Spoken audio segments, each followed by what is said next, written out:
Wrong button. Hi guys. There we go. Oh, how you doing? Is Miss Maddie coming for a belly rub? Yes, Miss Maddie. Everybody gives you belly rubs, look. Oh, belly rubs for Maddie. Hi, Susan. Excuse me, I'm a bit sniffly today. I don't know why. My nose got cold earlier and I don't seem to be able to get it warm again. I think that might be it.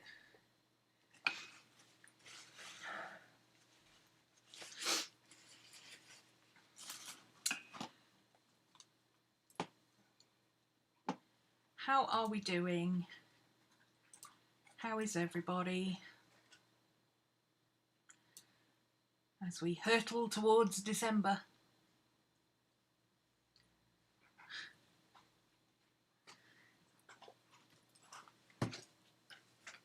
Ugh. Just going to give it a minute while people get here because I didn't give much notice that I was going live.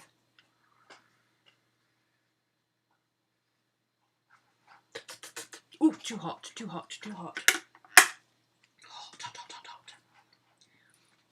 Hello, Tyler.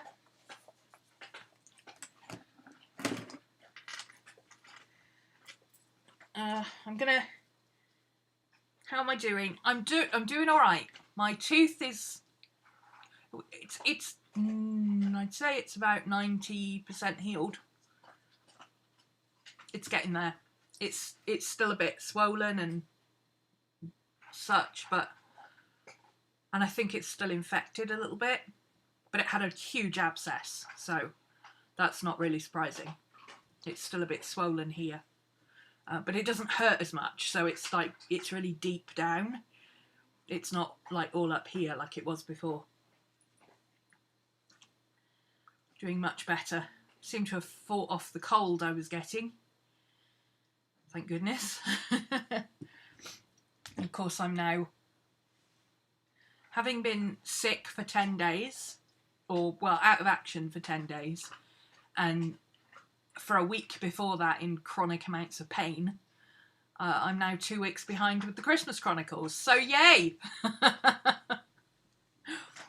That plan worked well, didn't it? So yeah, I've got a lot to do. So I won't be teaching. I won't be streaming a lot today. Well, I don't plan to anyway. I mean, you know what I'm like. It tends to be 2 hours or nothing. But I'm going to finish this project. But I don't plan on doing anything else. I just want to get this finished, because I have a huge amount of editing to do. So, for those who are interested in the Christmas Chronicles, it is available for sale. Starts on Monday. We are doing, this year, it's called Christmas Chronicles, The Emerald City. And we are doing The Wizard of Oz, the original book. You can, of course, do the film if you prefer, if you want to do that.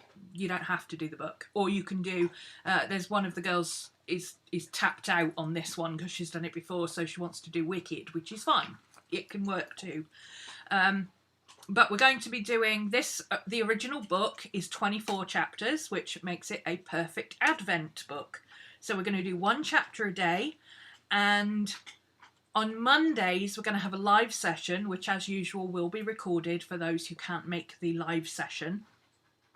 It will be at 4 PM GMT, which is early morning for most people.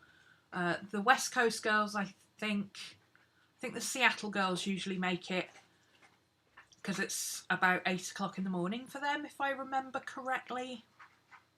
Don't quote me on that.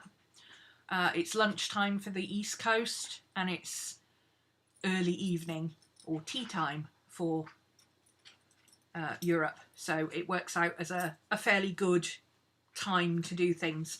We're going to have 4 live sessions starting Monday the 30th of November, and we're going to make I'm calling it a zine book because it is basically a mini book that is based on zines. I know, it sounds weird. But it's what I wanted to do for the Halloween Chronicles, but then I found out that my bun was releasing her mini journals class, and I didn't want to be doing a mini journals class at the same time as somebody else was running one, so I just basically put this off until this time. It doesn't make any difference really. But that said, it's not the same kind of mini journal or anything. It's just, you know, didn't seem to be something I wanted to do at the same time as somebody else. That's all. Anyway, the premise for this, we're going to be doing a zine journal book type thing, illustrated story of the story, if that makes sense. I'm going to be reading the audiobook for you. We're going to be taking inspiration directly from the chapters, and we're going to be, you know, developing our own mixed media mini book, which if you've got kids, younger kids, who might want to read it, you could turn it into a children's storybook.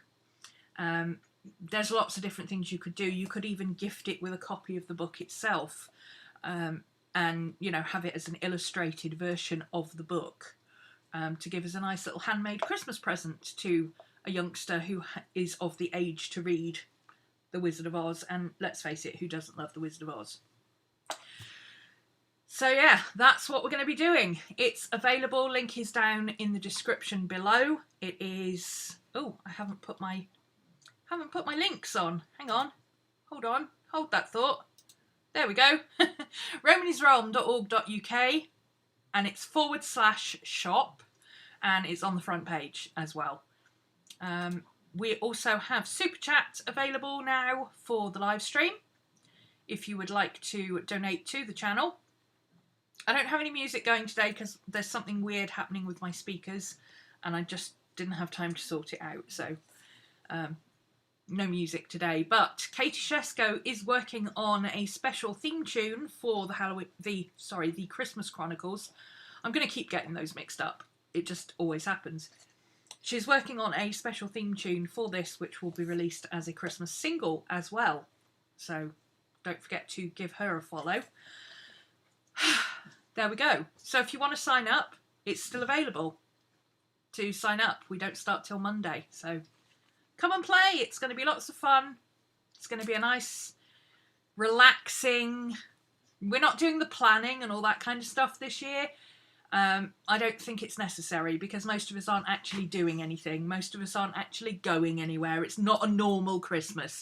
So I thought it would be nicer to be able to make something that, you know, we could gift to someone if we desire, or, you know, just something nice to have on the coffee table for Christmas for people to look at if you do have people coming over. We're still in lockdown. We're going to a crazy 3-tier system. So basically, every day is a new acronym. Every day is a new set of rules. We're still on lockdown until next week. And I think most of us are just of the opinion that it's easier to just stay at home. So that's what we're doing. Anyway, Halloween...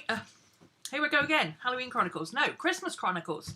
The Halloween Chronicles, by the way, because I was sick, we didn't actually finish the last week. So there is another session. That should have been finished mid-November, but there is another session going to happen in December because we haven't done that last live session yet. So the Halloween Chronicles is still available. It's still current if you want to go and play. And this one's available. Come and play with that. And When Frogs Sing 2021 is available. It's all available. It's all over on the website. Come and play. Come and join us. Hope to see some of you there. So, see if my coffee's cooled down. Hi, Lisa. Hi, Mika. As we speak, Risha is flying through the air towards Japan. She has officially left, departed her hometown place, country thing, to go to Japan to study. So I think I spoke to her just before she boarded, so she should be probably in flight at the moment or ready to take off. Hey Ash. Right, so let's get cracking, shall we? Because I don't want to spend too long on this. I don't have a lot of time. Something I did do, you may have noticed when I was using this, I was struggling to see pins and things against this crazy background. I like the background, but just when you're trying to pick out pins or needles or whatever, they disappear. They disappear. So what I did was I just hand stitched a piece of the plain fabric that I had from this. I had a spare piece of this yellow, so I just hand stitched it on. Did it like a pocket, so I folded it over and hemmed it, and then I hand stitched it on. And I had a little tab left, so I put a tab there so that I could pop my needle on that little tab, because it just makes it easier to see what's going on. So, little tip for you, if you've made your own pin cushion and you're struggling with it like I was, I literally just couldn't see the pins against this pattern. So if you're making a pin cushion, now you know why they're made out of mostly plain fabric. Okay, she is in flight, yes. I spoke to her just before she boarded.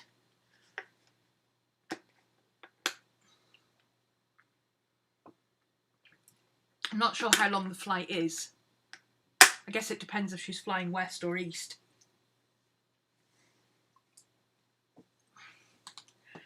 Okay, so let's move this to the side for a second. I've sewn all my pockets on. So on this side, I'm just going to take you through what I've got so far. Everything is done the same way. It's basically just fold over the edge, hem it, and then sew it down. Exactly the same as I just showed you with my pin cushion, basically. Exactly the same. This one I did slightly differently. I hemmed the top and then I machine stitched it straight on. But this is a flat pocket. I haven't bothered hemming this because you'll see why in a second. We're going to do that in a minute. So, flat pocket, another flat pocket. I was going to divide that in two, but then I decided that would be too small. So I've just left it as it is. I've got a tall pocket here for taller pens. I've got a small pocket here that could be used for fountain pens and pencils. This is a flat pocket for pens and pencils or shorter pens.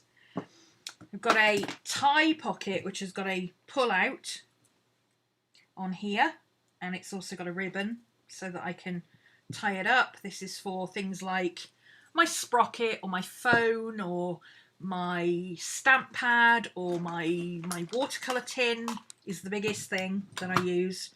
So I specifically made it big enough to take my watercolour tin and a brush, my travel brush, which I can't see my travel brush offhand, but it's about this big.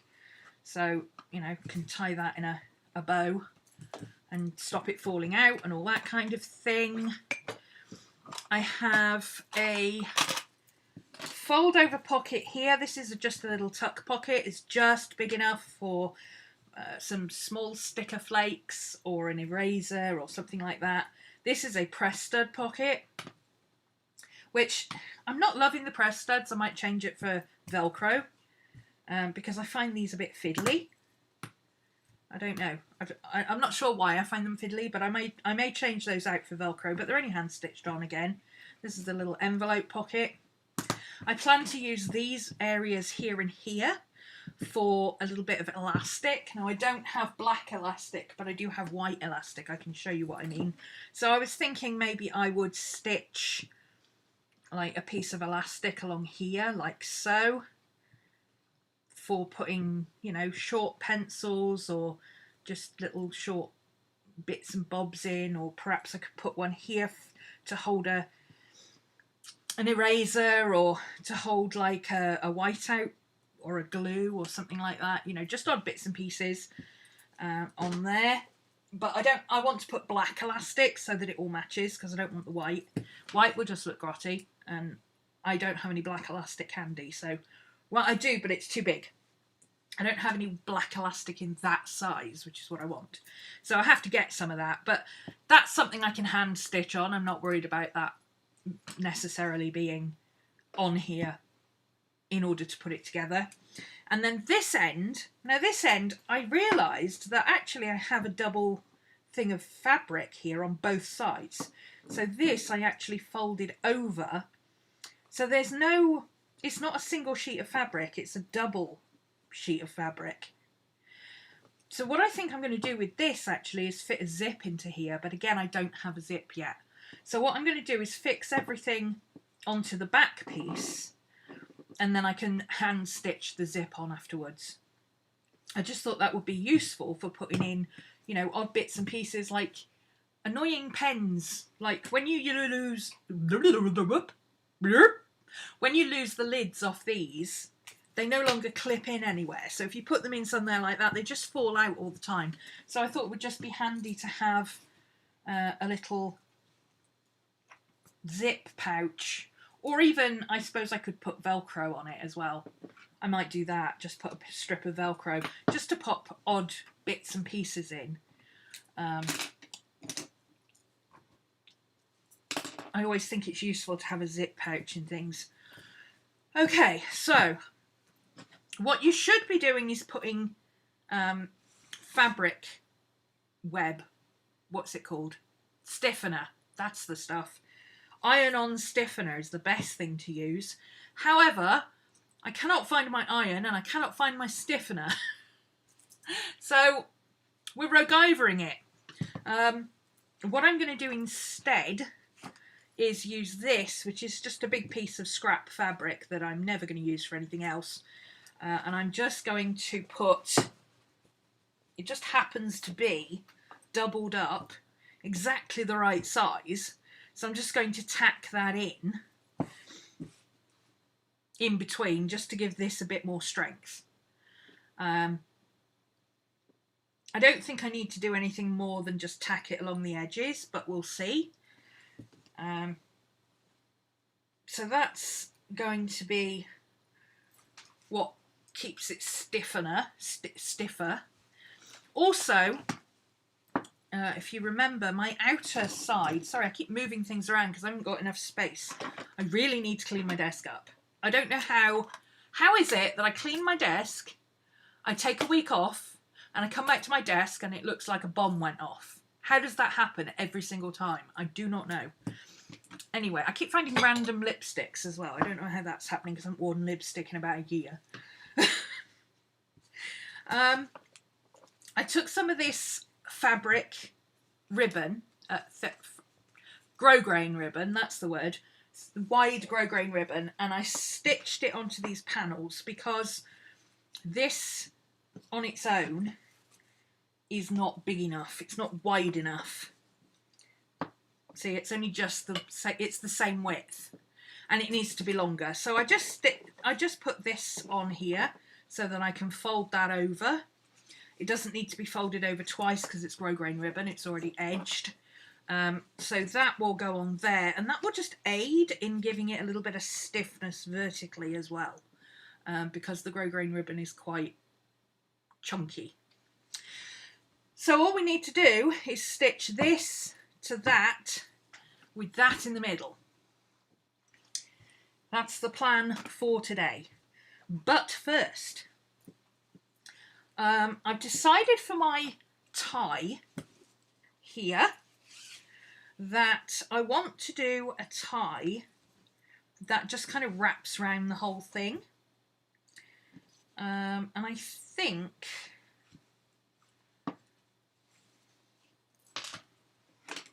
let me just pad it here a bit.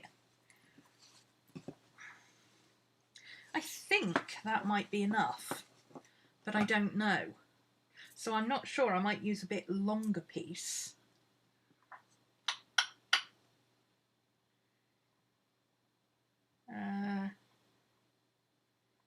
Yeah, I've got plenty of this stuff, so I'm going to use a longer piece. I think this is slightly thinner, but it doesn't really matter, it just means it'll wrap better. So if I sew this onto there, and then I can decide how much wrap I want on it. I could even put a buckle on it if I wanted to, if I leave the edge a little bit off. Yeah, I think I'll do that. So that's the first thing for today, is to, Maddie's chewing the bone, The zombie bone has been resurrected yet again. I did say at the top of the show, guys, if you... Have I sewn that the wrong way around? No, there is no wrong way around because it's grosgrain ribbon. It's okay. I didn't sew it the wrong way around. Don't worry.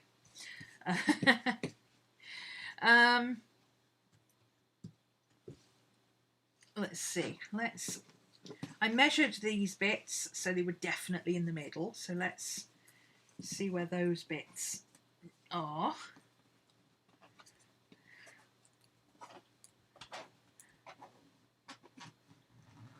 Give it a nice crease.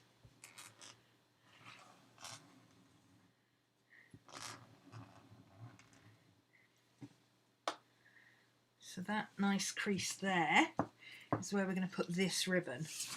So I'm going to start the ribbon a little bit longer than I need it to, just in case I want to be able to tie it. I don't think I do want to be able to tie it, but you know, you can always use an extra strip of ribbon somewhere. That's where we need it to go. And I think I will probably just pin that and just do a single zigzag down the back. I don't want to double sew it. So, I'll grab some pins.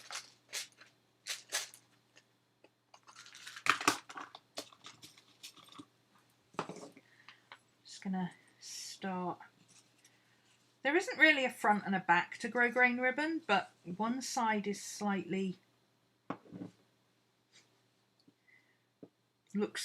There isn't really a front and a back to grosgrain ribbon, but one side looks more like a front than a back, if you know what I mean.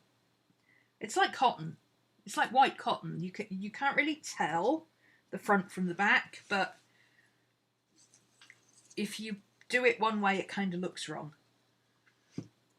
I hope that makes sense. Okay. Let's put a... Whoops. I'm trying to do this without stretching out the bottom or the top. So let's put that there. And then we can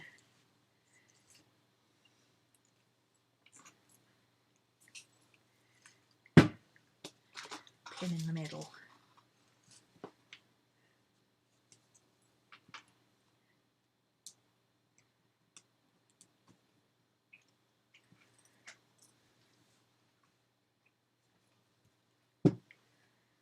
Okay, is that the right edge? Am I following the right line? Yes, I am. There we go. That line there. There's two creases. So I'm just checking that that's where I want it to be.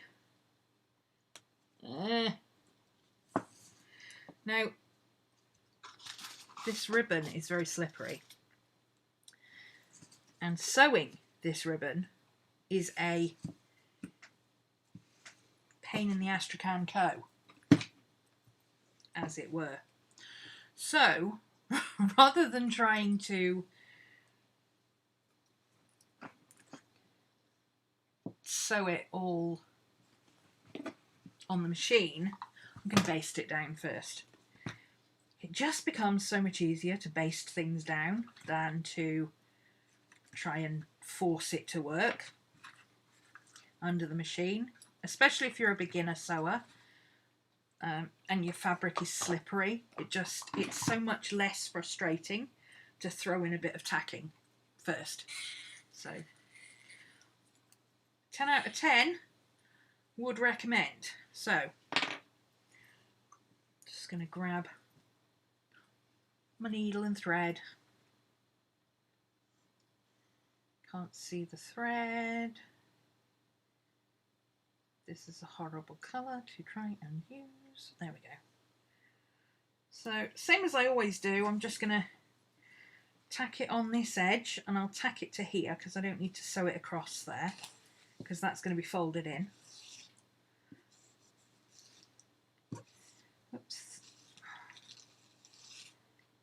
I don't really want to break this huge bit of thread in half because it's really useful to have long basting stitches threads like this. So I think I'm just going to double it actually. There we go, that'll work. So the usual stuff, anchor stitch at the beginning.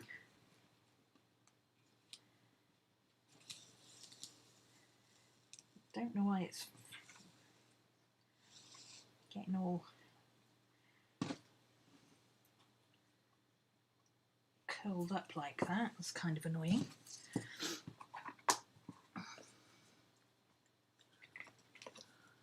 You don't know, but yours is the same. Your entire flat is like that right now, just a constant mess. Everything is a constant mess at the moment. And it appears out of nowhere.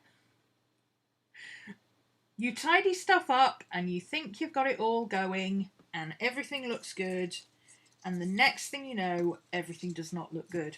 I'm starting to think that it might be because we're home all the time. We're kind of getting, like, I don't know. You know when you've tidied up and everything looks clean and tidy, and you go out shopping or something and you come back and everything's still clean and tidy, and you're like, wow, the whole flat looks really clean and tidy. Or you go out for a coffee and you come back and you're like, man, this place is a mess and it stinks of wet dog. I've got to do something about this. And I don't think we're getting that at the moment, because I don't know about you, but I'm barely leaving the house. In a week, well, 10 days since I went out to the dentist, the furthest I've been is to the bin at the front of the house. That's as far as I've been.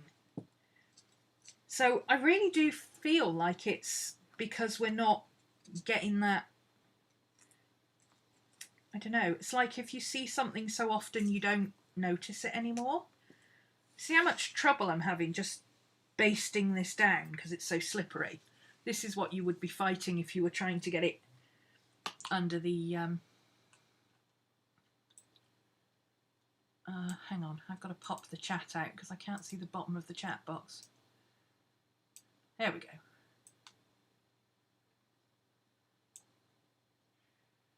Oh, you've been working outside the home, so there's no excuse. Oh, right, okay. See, I work from home, so I tend to, and I'm oblivious to mess anyway. I always have been. I am just naturally untidy. Even when I have literally just cleaned, and in fact, even when I just moved into this place and all I'd unpacked was the bare essentials, which for me is minimalist living at its height. I mean, the place still looked untidy because that's just how I am. But there comes a point where you're like, there's untidy and there's troll cave, you know? And I've been in troll cave mode for a while.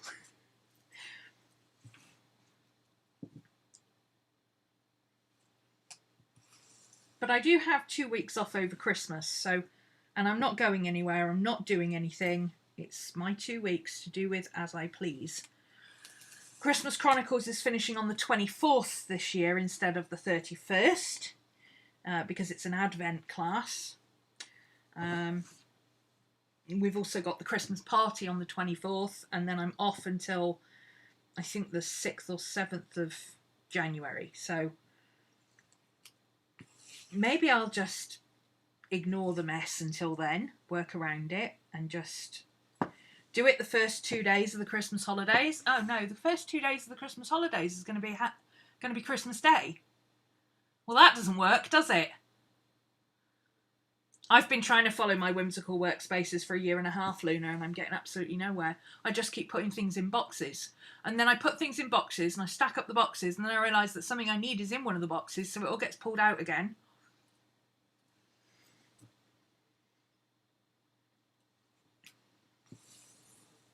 What I really need is help, honestly. I need somebody to help me because I just physically can't do it. That's where I come unstuck. I get stuck into it. I tried a couple of weeks ago to get stuck into it. I had a really good rest the day before. I had lots of little projects done, and I was like, right, I'm going to do half an hour of that or 20 minutes of that till I can't do any more, and then I'll sit and rest. I'll have a cup of tea, I'll do maybe a bit of sketching or something until I feel like I can do a bit more. And I'll just do it like that for a few days. And I tried to do that. And I just ended up with loads of things in boxes. And then I ended up realising that I needed the things that were in boxes. And the stuff that I needed was at the bottom. And I couldn't move the boxes that were on the top because they were too heavy. And it's a pain getting up and down the steps outside because they are so steep. Plus at the time my car was off the road, so it wasn't even like I could go, okay, I'm going to get all the stuff that I can recycle or whatever, or get rid of, or that can just go up the tip, I don't care, chuck it in the car and take it all up the tip and get rid of it. You know, I could have done that if I'd had the car, but I didn't at the time. And now the tip's closed because we're on lockdown. So yay. It's just, I'm fighting a losing battle is what is happening.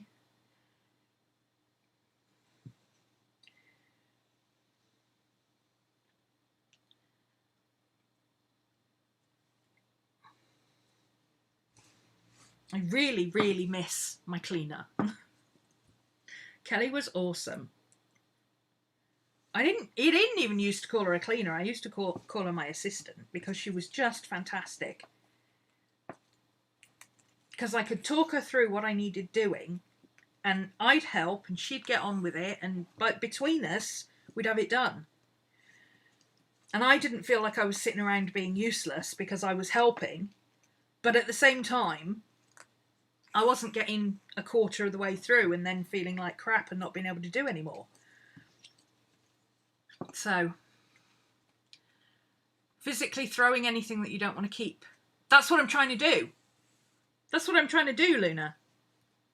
But there's only so many places to put things in a small flat. So, once you've filled up the recycling bin and the other bin, what do you do with the rest of it? That's the problem I keep having. I've got a huge box here of stuff that's going to a charity that they were supposed to come and collect it. And the day they were supposed to come and collect it, we went back into lockdown, so they didn't come. So now I've got to wait until next week to talk to them again to see when they can come and get it again. And they probably aren't going to need it till after Christmas. So that's stuck in the house here and over Christmas as well now. It's just one thing after another. I have been diligently going through stuff trying to get rid of things that I don't want. But it's just, it's very difficult. When you're not physically able to do it all yourself, it's very difficult.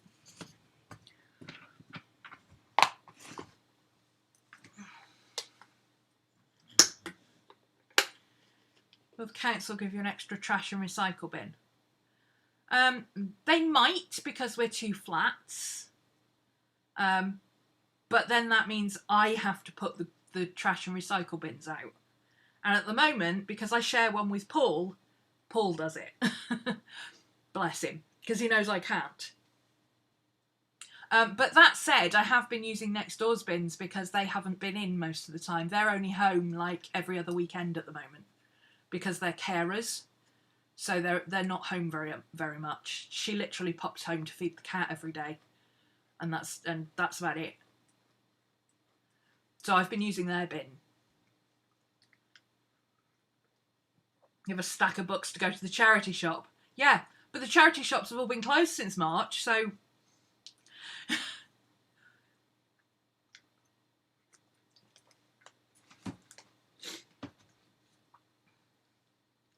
The struggle is real. It really is. And add to that, even though I'm still going out and, you know, taking the puppers to the green thing across the road where they like to run about, and all that kind of stuff, we're only allowed to go out for an hour a day. That's not a lot of exercise when all you can do is walk. And not walk very well because of my back. So not only am I struggling physically anyway, but I'm also incredibly unfit now as well. And that doesn't help either.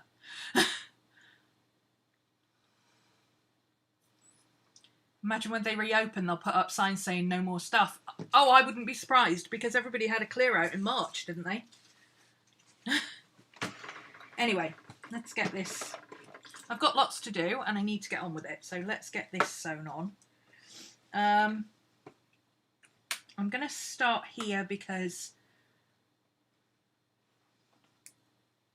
yeah, let's start on this line here, because I don't know how much I'm going to need. And I think I'll use, because a single line is going to rock it up. So I think what I'm going to do is do I've got a zigzag stitch that's like 3 stitches. So it goes 3 that way and 3 that way. I think I'll use that. That should...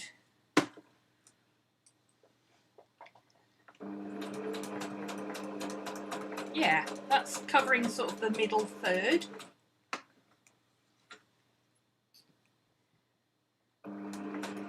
Of the ribbon, so that's a bit more stable than a single line, I think. And it's easy to sew because the ribbon is the same width as the... whoops. The ribbon is the same width as the foot, so I've just got to keep it in a straight line. This is why it was better to baste it, you see. It makes the sewing part so much easier. I'm sure an experienced sewer would have been able to do it, but honestly, for me it's easier to just baste it. It's like when you're doing things on paper. You know, if you're an experienced artist, you can go straight in with a pen. Or if you don't care what it looks like, you can go straight in with a pen. But if you want it to look half decent, you tend to go in with a pencil first. That's what basting is. It's just going in with a pencil first to make sure that you've got it in the right place. That's how I look at it anyway.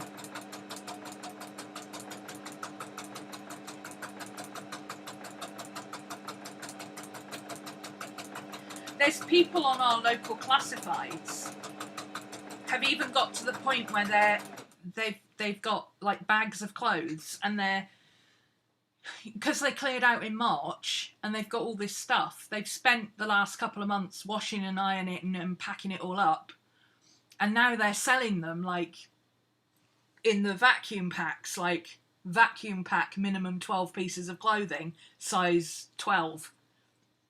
Or whatever, you know, and just selling them, or even giving them away in some cases. I mean, I'm exactly the same with some of my stuff, especially the art stuff I don't want, that was gifted to me in the first place because it's from a brand promotion or something like that. I would rather give it away to somebody who needs it than go through the hassle of having to sell it. I don't care. I just want it out of my way, you know? I did manage to get rid of one entire carrier bag, not just a little plastic Tesco type bag, but one of those big bag for life type carrier bags. Absolutely chock full. Oops, sewed over a pin. Don't do that. That's because I wasn't paying attention. A huge bag for life type thing full of bits of construction paper and holographic paper and ballpoint pens and pencils and colouring pens and all that kind of stuff. Kids stuff. I just took it over to the school and said, can you make use of this? And they went, oh, hell yeah. So I gave it to them and said, there you go, have at it. Haven't left the house since March except to go to the dentist and the optician, so off you go.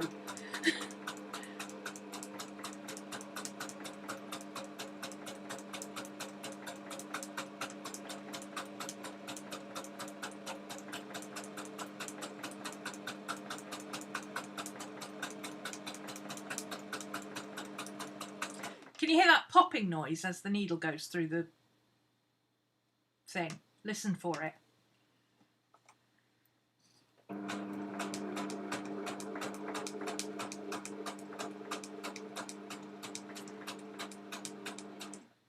Can you hear that popping noise as it pierces the ribbon? That is blunt needle. That means my needle needs changing. Can you burn anything? Oh, I'd love to burn the whole lot and start again, but no, I don't have a space that's far enough away from buildings to burn anything. Like I say, now I've got my car on the road, I could take it up the tip, but the tip's closed. Hopefully it'll be open next week, in which case I can just chuck a load of stuff in the car. Because when you go up there, it's a bit cheeky because I probably could manage to do it myself if I spent absolutely ages. But what I do is I take my stick with me for balance because I have to walk up and down the ramps, and as soon as they see a stick, they come and help you. Which I always feel a bit bad about because I'm like, well, you know, I'm really only doing that because I have to balance on the ramps. But since you're offering... That said, I'd probably be there for 2 hours trying to unload the car and get it all up the ramps into the boxes anyway, so it's probably quicker for them to help me. Okay, let's pull this out. Hi, Pelican. Oh, that was loud. Sorry. Yeah, it really is just a case of not having enough room to put anything and not being able to move what I have got. So...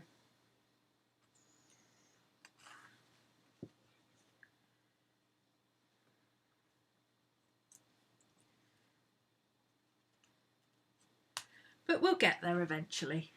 That's what I keep telling myself. We'll get there eventually.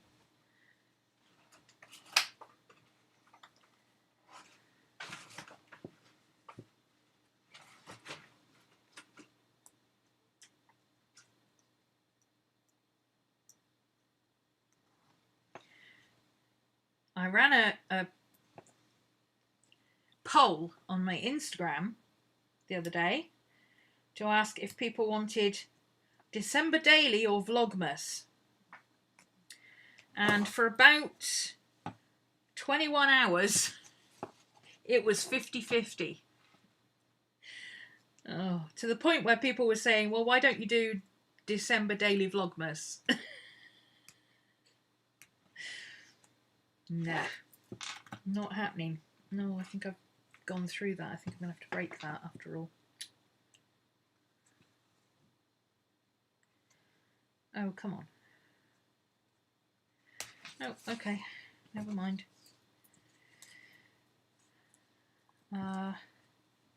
So it looks like I'm going to be attempting Vlogmas this year. I say attempting because I attempt Vlogmas every year, and I don't think I've ever managed to... Well, I might have completed it in 2013. I think 2013 was the last time. Yeah, once I've got rid of all the crap, I'll be able to start doing a bit a day. But what I tried to do, actually, because I've got 3 big rooms, my bedroom I can't really do anything with until I've cleared out everything else, because I don't have... There are no one sides to put anything on in my room. It's either bed or not bed. And the bit that's not bed is what allows you to move around the room. So I can't do the bedroom yet. That's not even on the cards until I've done everything else. But what I did try to do was tidy up the kitchen area so that I could get everything out of here, at least all the boxes of stuff that I know I don't want, pile it up in the kitchen and do it that way, and at least be able to get this room sorted. But there's not enough room in the kitchen for all the crap. Plus, I have to carry it upstairs to take it into the kitchen, which means when I get it back down again, in order to get it out of the house, I have to bring it back downstairs and then bring it down the front steps to get it to the car. So I'm just making more work for myself if I do it that way. It's so frustrating. What I need is a couple of teenage lads, because teenage lads get things done fast, because they don't want to spend any more time doing something that they absolutely have to. And just say, look, help me for however long this takes. I will pay you for your time. Just mask up. Come and do this for me. Help me get it out to the car, or in boxes, or move to other rooms. And then I'd be able to do the rest myself. That's what I really need. It's a couple of teenagers who need some Christmas money. But, you know, trying to get anybody into your house during a COVID, in a lockdown, oh yeah, I'd forgotten about that. This is why I miss Kelly, because Kelly used to just come in and, you know, do the basic cleaning, obviously, but then each week we'd work on a project, so we'd clear off a bookshelf. And she'd pull everything off and clean it, and I'd go through everything and she'd put it all back. You know. And that worked really, really well. Because the pulling everything down and cleaning it and putting it all back is the bit I can't physically manage. And of course, the going through everything is something that nobody else can do for you. So that worked brilliantly, but the cleaners closed because of COVID. Because they weren't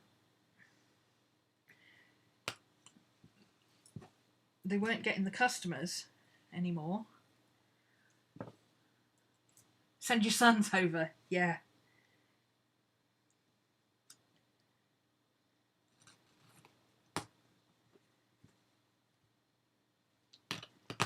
Ugh.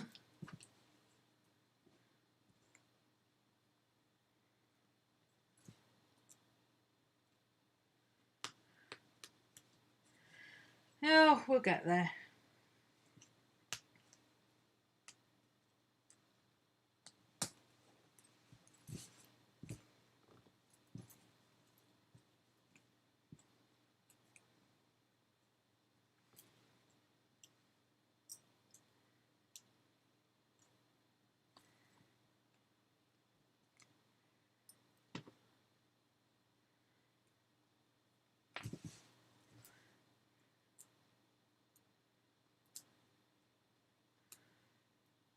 This grosgrain ribbon's making me go cross-eyed.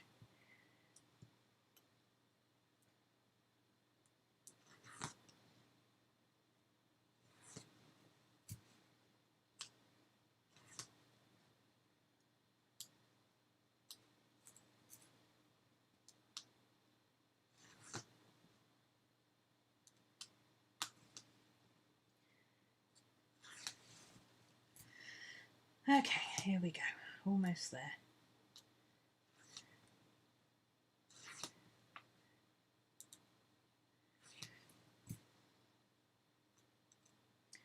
Like I say, it's a bit laborious, but it's worth it not to have the frustration of having your fabric slipping about all over the place under the machine.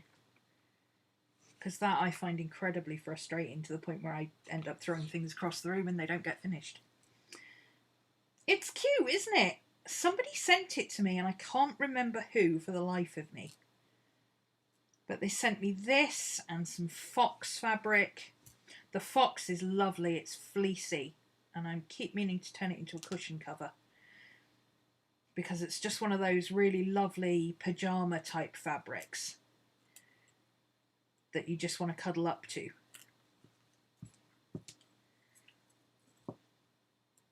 And I think they sent me a couple of others. It was all autumnal bits and some Christmas ribbon, Christmas fabric, which I really liked. Okay, here we go. We're getting there, we're getting there.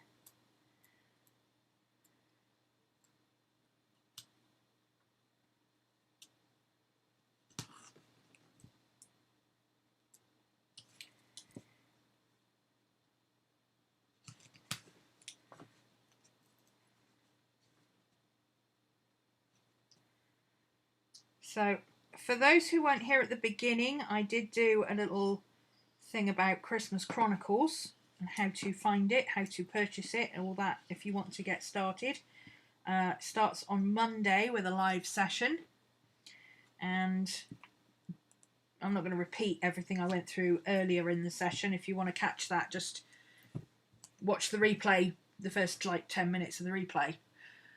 But it is the 24 chapters of The Wizard of Oz, the original book, as an advent calendar. We're going to make a zine type mini book, and we're going to do a series of illustrations based on the story.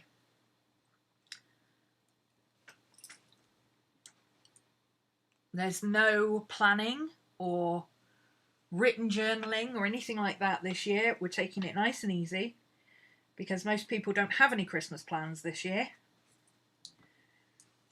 And the ones we do have can be written on the back of a postage stamp in large writing. So I figured we'd just do making a book that you could perhaps do as something to gift to someone, especially if you've got kids in the family who are old enough to follow the Wizard of Oz. Perhaps a little illustrated booklet with a copy of the book would be quite nice for that age group.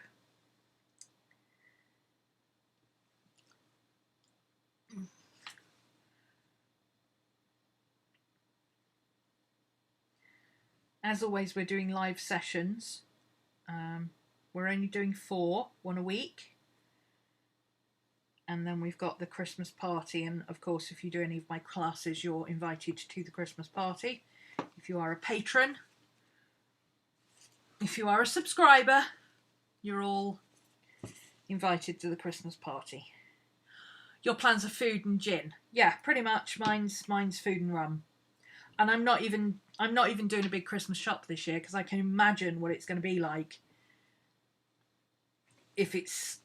I mean, I think our area is probably going to be tier 2 rather than tier 3. But even so, I would imagine it's going to be a bit of a nightmare trying to organise deliveries and stuff. So I think what I'll do is order regular food mid-December, leave it as late as I can, order enough to get me through to mid-January, and then Christmas will probably be takeout, honestly, because I don't really care about having... Yeah, just whatever. I'm quite happy eating sandwiches. I really don't care. I'm not that bothered about food. I don't think it to look at me, but I'm really not that bothered about food. I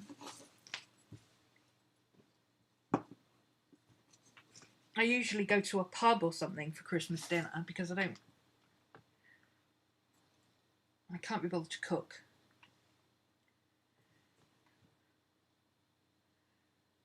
But I suspect the pubs will be closed, and I don't really want to go and be at pubs anyway. But the good thing about Christmas being a Christian holiday is that all the kebab shops are open, and all the Chinese shops are open. So I'm thinking, stock up Christmas Eve,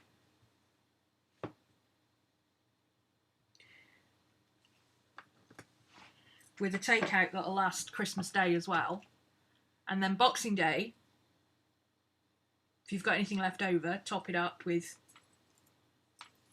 a few bits and pieces. And that should be that, shouldn't it?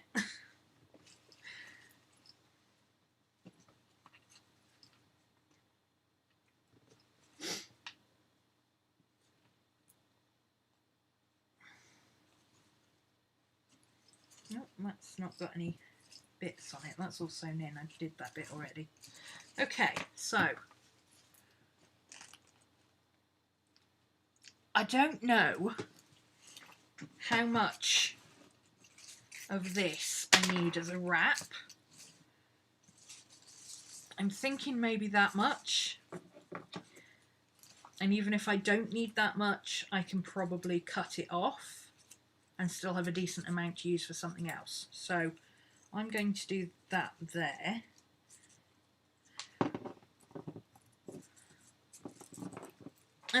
Come on. Oh, my scissors need sharpening. Hi Nick. Hi Angie.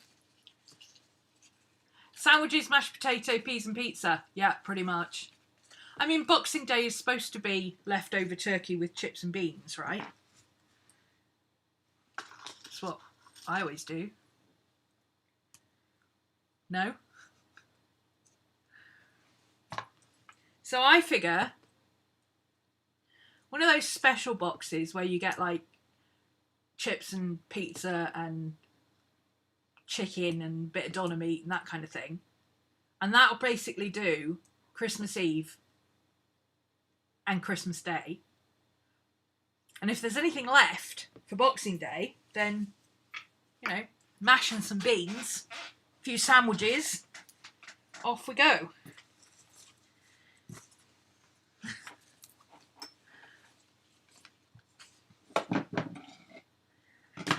Okay, so that's that bit done. Now I'm going to roll this bit up because that's going to annoy me if it keeps getting caught on stuff. And I'm just going to tack it with a thingy. There we go, that's better. I don't think there's really an upside and a downside to this, but I feel like this should be the top. So yes, because if I roll it that way, lefty, I would wrap it that way. So yes, that's going to be the top. Okay, so need to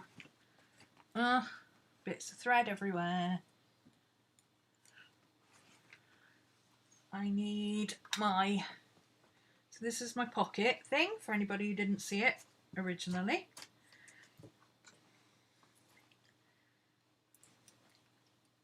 I'm just using some scrap fabric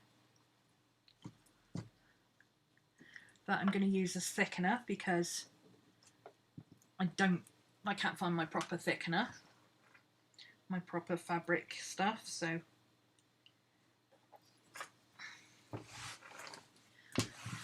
okay, where's my,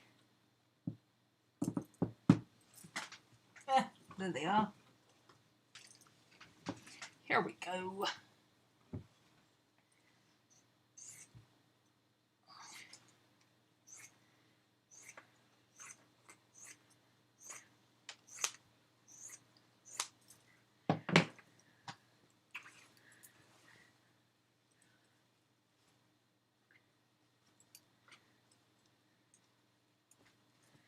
Okay, so this is double thickness.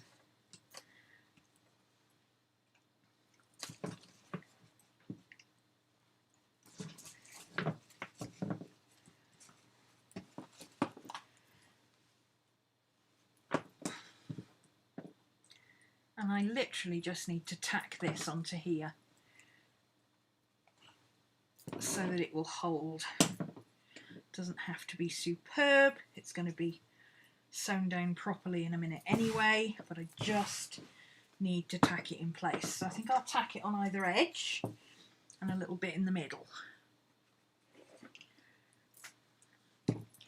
And I'm going to use that yellow thread again because the basting will probably stay in place because I don't think I might be able to take it out, but I don't need to take it out, so I'm going to stitch it in such a way that it doesn't have to come off. Cannot see what I'm doing. Oh, seriously. So many reflections.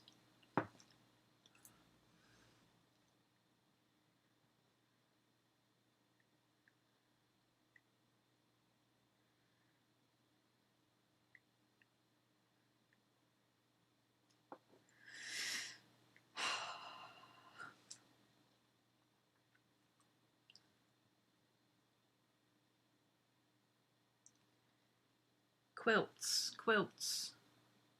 Beautiful bright quilts. Imagine sitting with a glass of hot wine and shopping. No. Oh, hang on, I've missed some. Anything to avoid being out and about. Yeah, no, everything's going on from Amazon this year. Everything, just, I don't care. It's all coming from Amazon. It's all going to be delivered by Amazon. And if anybody complains, then they won't get anything next year. That's how I feel about it at the moment. Okay, let's just... Oh.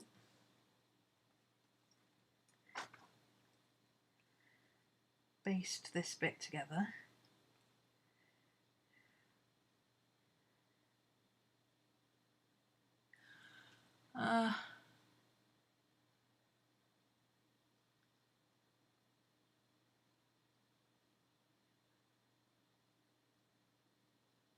Wish you had decent pubs. Coffee shops are American bars. But they're closed. Yeah. Ours are all closed at the moment because of lockdown, but I think we're supposed to be going to a 3-tier system next week. But, you know. Who knows? He might have changed his mind again since then. Since next time. I don't understand why it can't just be, if you don't have to leave the house, don't. How is that not simple? Just, if you don't have to leave the house, don't. Then we'd all know where we stood.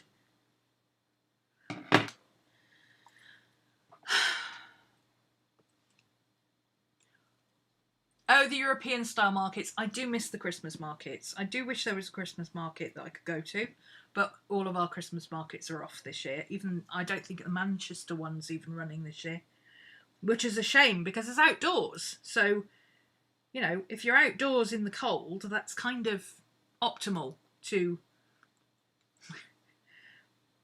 a pandemic situation, isn't it? Everybody being outdoors. But, right?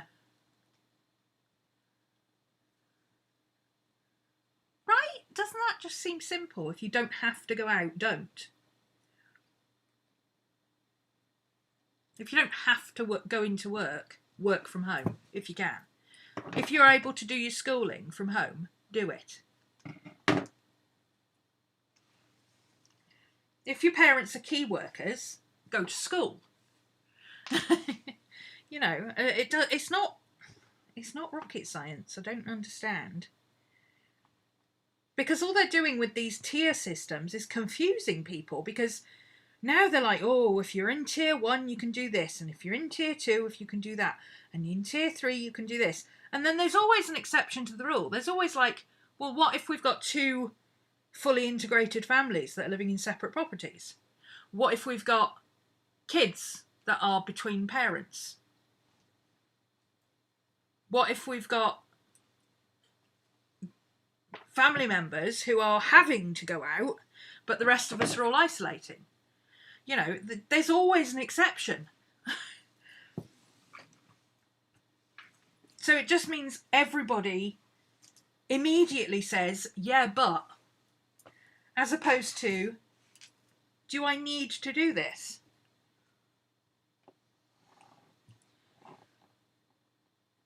Yeah, if your kid isn't a key worker, or, you know, I understand that they are worried about kids who perhaps don't have opportunities at home. Obviously. Absolutely. If your kid is a key worker, if your parents are key workers, or if you don't have internet at home, or if your home situation is just such that you would rather be at school all day, by all means, go to school. But if you can do it from home, because your mum and dad are working from home anyway, and you've got internet access, and you might as well, and you don't want to be at school anyway, why not? I don't see. It's not like schools don't have the opportunity to do it, and it's not even like they have to set up anything extra. All you need is a video camera trained on the classroom to show, you know, here's the tutor, here's the board, here's everything else you need to be able to see, here's the worksheets. You could do it literally as if you were sat in the back of the class. It just doesn't make sense to me. I don't understand it. Because all you do by trying to, or attempting to, because I don't think they're actually managing it, you're trying to cover every single eventuality. because of that, everybody thinks that their circumstances are special. Therefore, they go, oh, well, my eventuality isn't covered. So what do I do? You know, everybody wants an individual circumstance. As opposed to, use your damn common sense. I mean, I know common sense isn't as common as it could be. But, you know, well, I don't know, maybe we could call that natural selection. My unpopular opinion.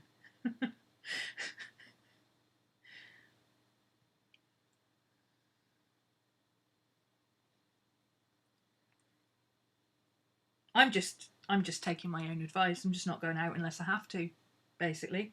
Certainly not out with other people. I mean, I go out every day with the dogs.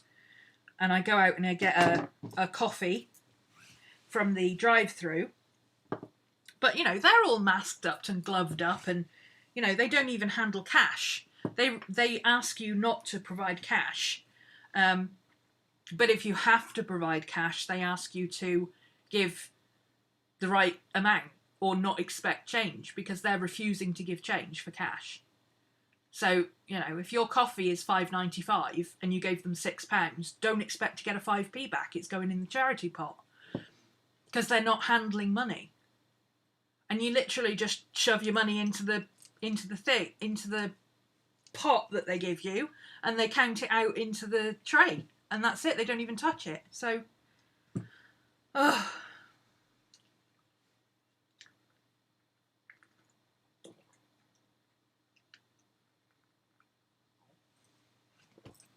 I don't even understand why so many of our schools are ignoring the online learning platforms, because most of them have got Moodle or what's that other one? ClassBase.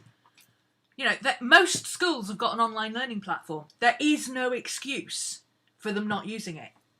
Even if they don't do live teaching, or even if the teacher has to record the session and then play the video in class and say, okay, here's what the session is.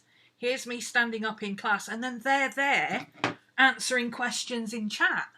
You know? I mean, I've been teaching online for 15 years, for goodness sake.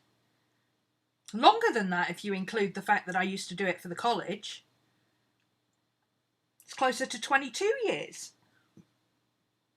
So what is this big thing about, oh, you've got to be in school?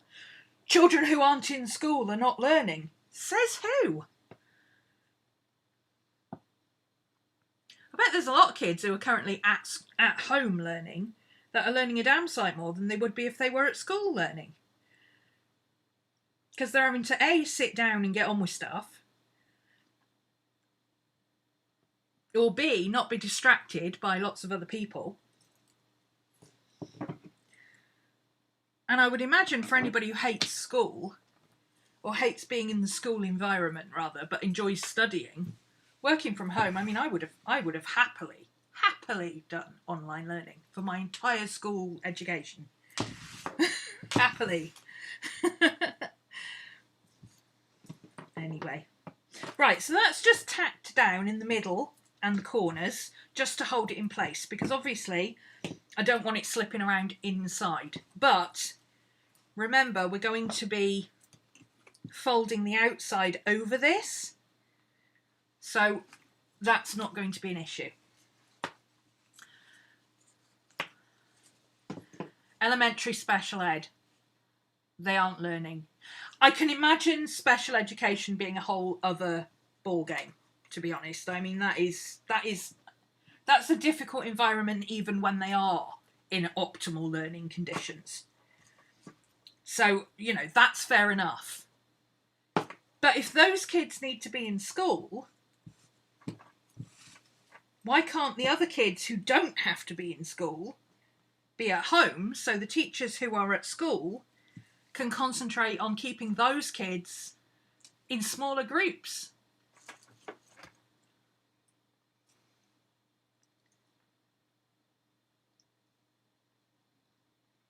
But that's the thing, if you put all the secondary school, even secondary school, okay, if you allow for the children who are key workers or who need supervision or need access to the computers or whatever, okay?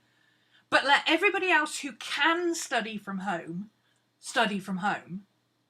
That leaves a whole host of high school teachers who can help with younger children, which means all primary school kids could be in school in smaller groups, because they could have some of the older, like juniors and stuff, could go to the high schools where they've got plenty of classrooms that would be empty. I don't understand why universities went back. I mean, what was the point in that? Universities went back and, oh, look at that. 2 weeks later, second spike. Nobody saw that coming, did they? Ugh. Just...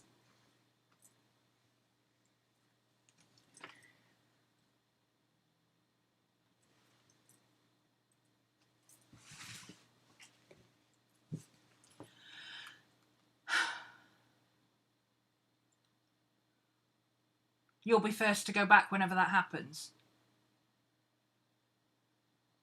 Yeah. They wanted all the sweet rent money. Yeah.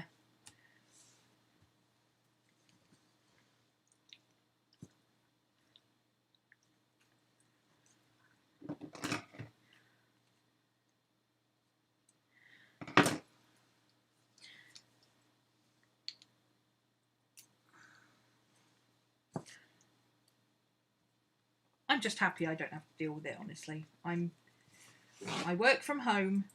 My business is online. It's always been online. I don't have to deal with that crap. And I'm very happy about not having to deal with it, I can tell you. Okay, so what I think I need to do here, it seems like, because these edges are already banged, it seems like this would be the last bit to fold in.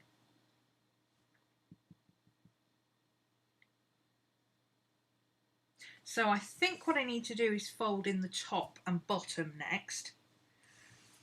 And I think I'd like to get this bit flat and where it should be. Let me trim that bit off that's somehow too long. Most kids don't want to learn and most parents don't want to teach. Yeah, well, they shouldn't have to.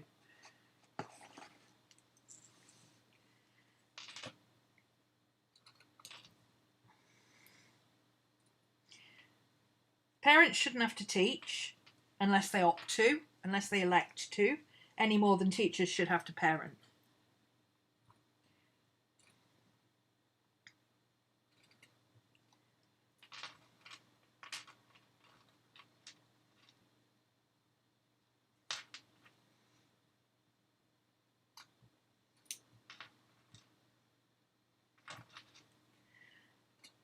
I think it's just frustrating, really, because they, especially here, they were doing so well at the beginning. You know, they really responded quite well. They responded too slowly, in my opinion, but they responded well. And now it's just a mishmash of what's today's latest idea that nobody's going to take any notice of.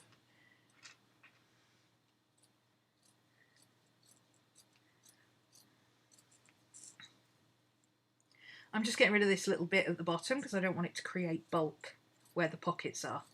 I'm not worried about the top bit, that will just fold in, but this bit, there's already plenty of bulk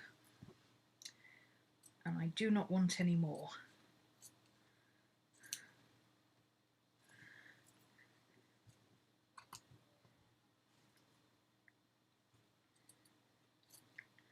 I'm not even sure if I'm going to be able to sew this across with the machine, to be honest.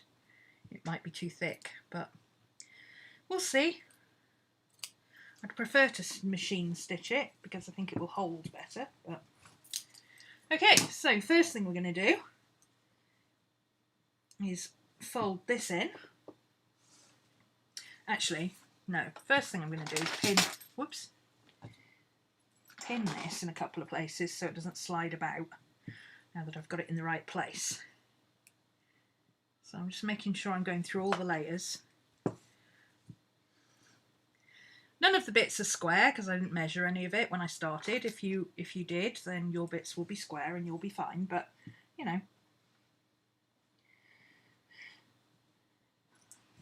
Okay. So now we just need to fold this in. I'm folding it to the edge. I'm not folding it up over the edge. I don't want to create that much bulk.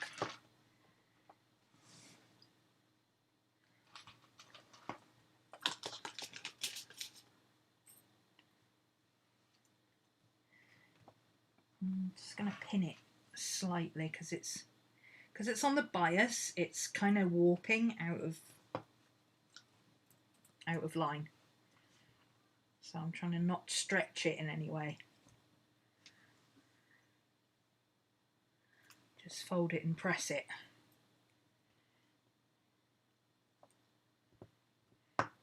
Okay. Now the next bit is to fold it up and over and baste it into place. So I'm going to trim off all these little bits. It doesn't matter that this isn't sheared or anything like that because it's all going to be folded in, but I don't want these getting caught when I sew it, so I'm just going to cut those all off.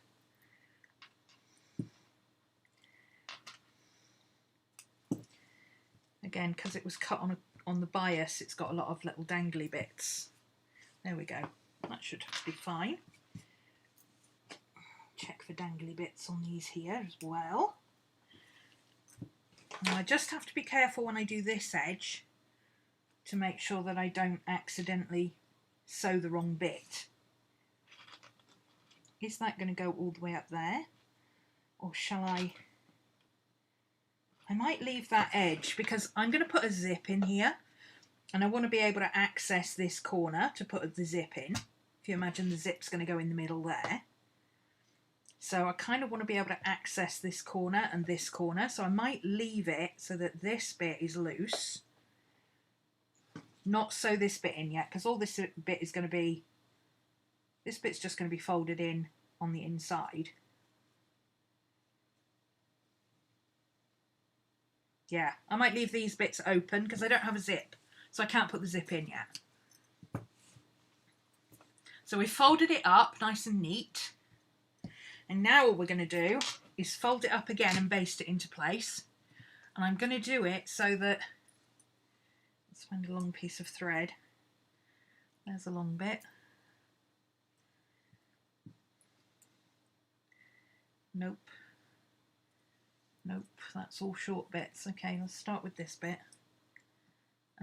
Where's my needle? Oh, I keep fooling myself by putting my needle where it should be.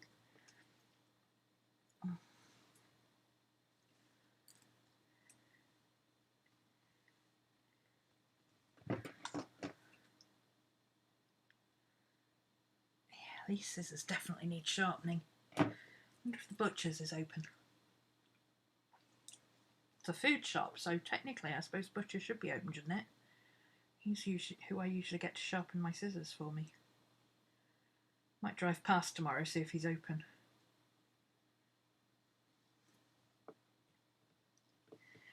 Okie dokie. So I'm going to fold and pin.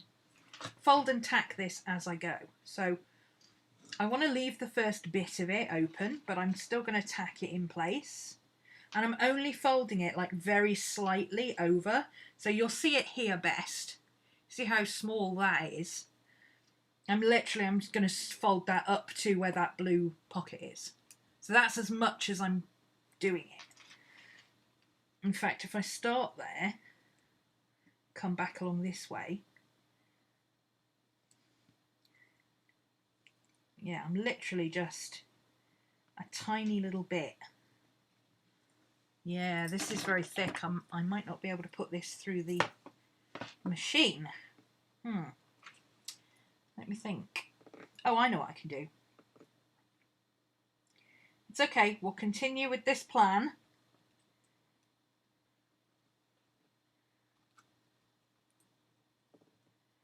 going to be fine. Okay, so I'm just going to tack this up now. Oops.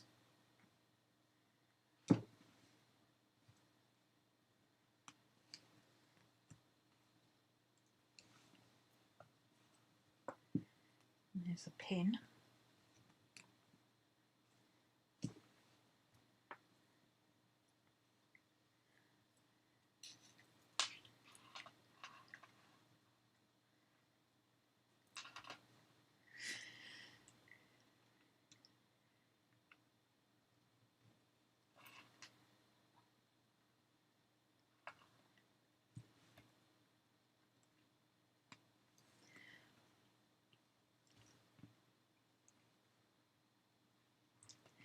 So all of those pockets that were open at the bottom will all be caught under here now.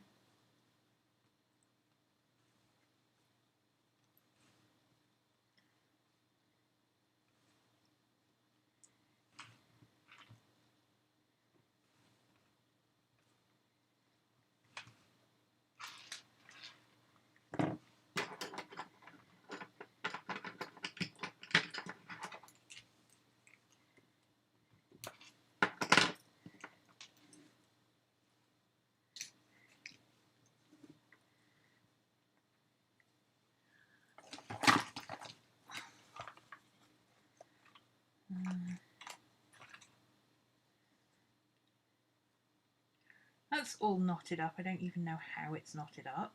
Just so many different ends. Let's try a bit of this. Oh, this will work. Here we go.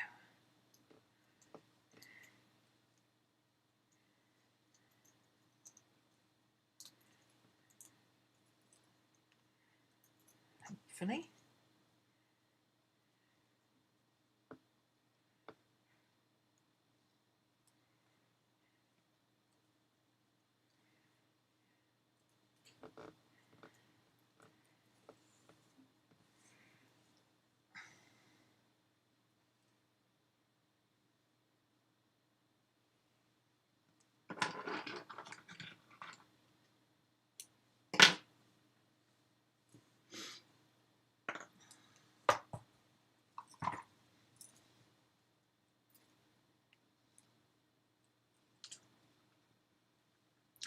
Are you decorating your island in ACNH for Christmas? If I get to play Animal Crossing, yes. I honestly have not been in since Halloween. I did all the Halloween stuff. And then I think on the... Halloween was a Saturday, right? Yeah, I did the Halloween stuff on a Friday night, Saturday morning. Then I did the party.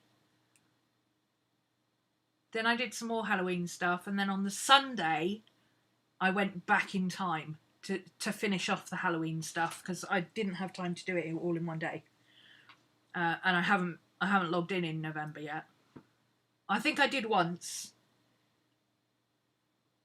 Yeah, because I found some mushrooms. I must have logged in once in November, but I haven't been in. Did you get your puppies I sent you? Puppies? In Animal Crossing? No. Puppies? I have to log in, don't I?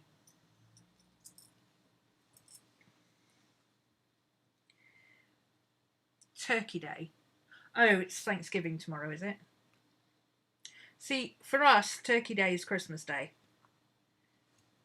Well, technically Turkey Day is every day between Christmas and New Year, depending on how big a turkey you got.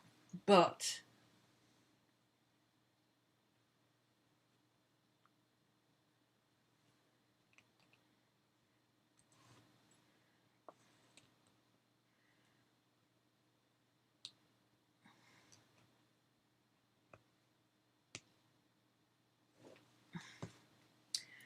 okay.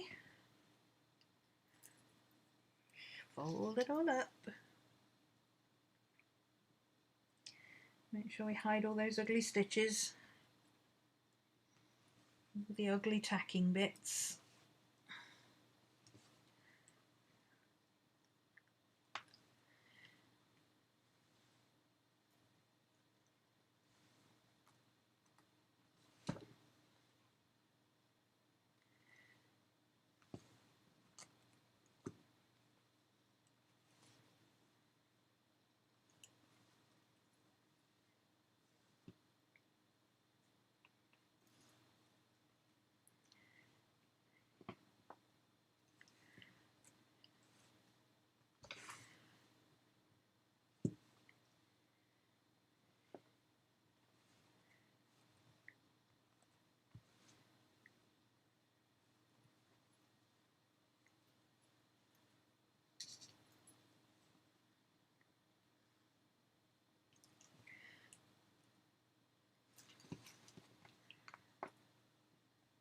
Now this end can be finished. Ow! So I don't actually need to stop. I can keep going all the way up to the end on this one.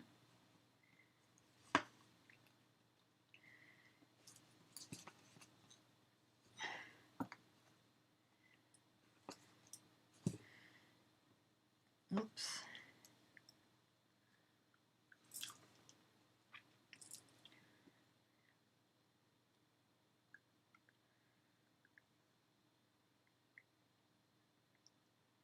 Yeah, as far as Animal Crossing goes, I've just got too much to do at the moment. I really don't have a chance to log in at the moment. I probably will play over Christmas, to be honest.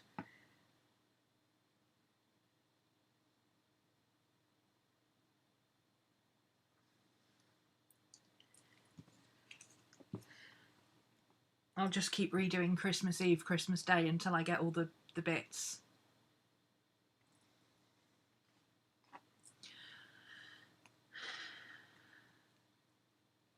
Enjoying the downtime.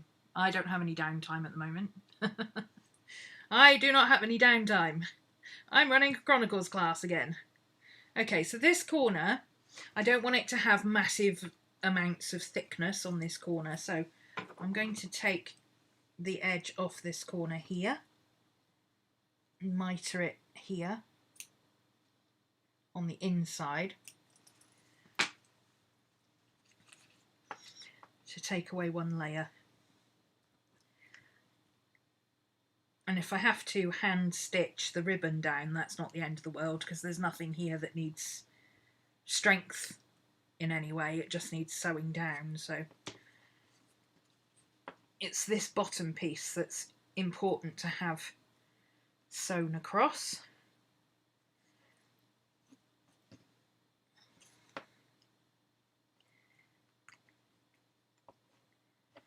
Okie dokie.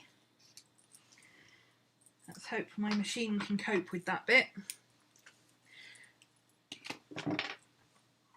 I have found that with my machine, if it doesn't automatically go through, you can wind it through and you get a bit more force on the needle without breaking it. So hopefully this will be fine.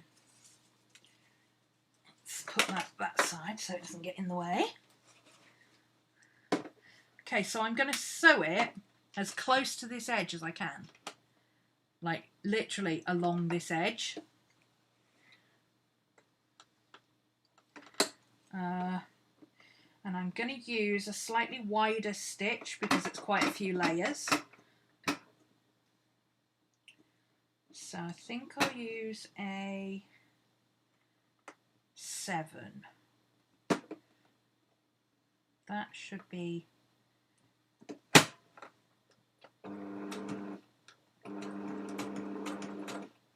that'll work. The longer stitch definitely helps. Oh, it's stuck on something. What's it stuck on? Bobbin was stuck. There we go. Okay.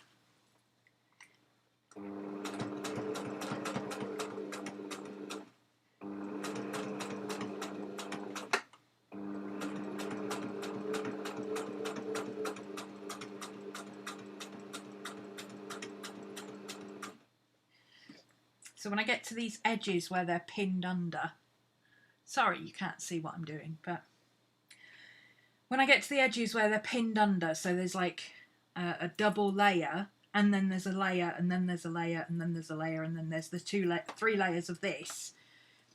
Whenever I get to there, I'm just going to stop and wind the machine forward. It just helps it go through the fabric a bit easier.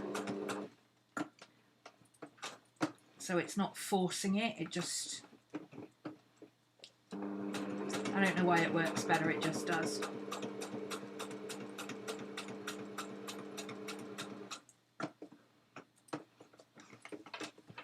So just walk the machine forwards until you get past the thick bit. Okay, now this pleat on this side, I'm coming at it that way, so I've got to make sure that I don't catch this pleat, so I've got to hold that down flat to feed it under the zipper. I'm sorry, I know it's not optimal that you can't see what I'm doing. This is one of the things I want to do, is move this desk up that way, take that little desk there so that I can have a bit more room this way so that I can have an extra camera. And then you'll be able to see what I'm doing, so I can just switch camera views from the top-down view that I've got at the moment to a sideways view. But I don't have enough space to do that at the moment. I've got to move the tables. And to move the tables, I've got to move the stuff that's behind my chair, and to move the stuff that's behind my chair, I have to move the boxes that are in the way. And to move the boxes that are in the way, I need them to come and collect them. It's just all a knock-on effect. There's nothing is simple. Nothing is ever simple. This is working really well. Definitely just needed a... Ooh, that slipped a little bit. Definitely needed a...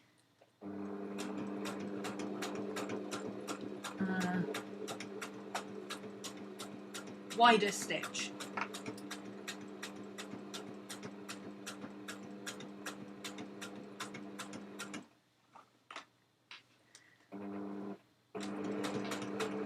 Gone a bit off there, I don't know how that happened.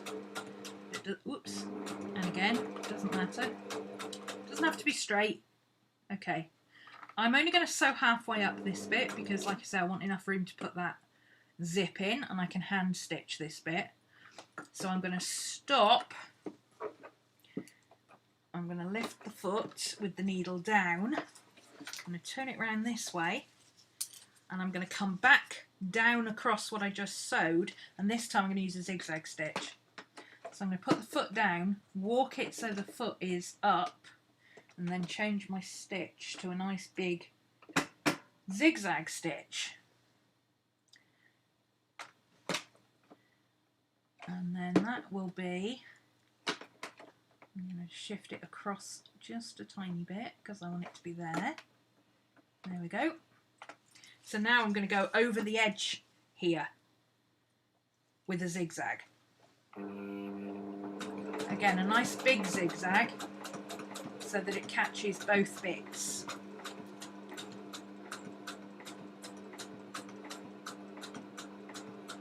Because we need those pockets to be nice and strong.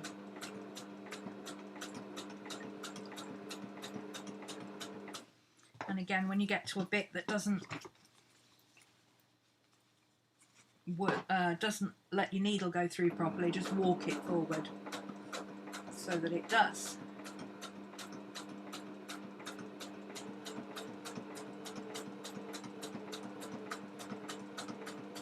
It's not going to be the neatest sewing job in the world, but I honestly don't care. I like the handmade roughshod look. If I cared, I would have measured it properly in the first place and lined it all up and done this, that and the other. Again, I've got to be careful of that pocket, make sure it stays stuck down. So I'm going to walk it through this really chunky bit here, because that's like 9 layers of fabric. The machine seems to be dealing with it okay.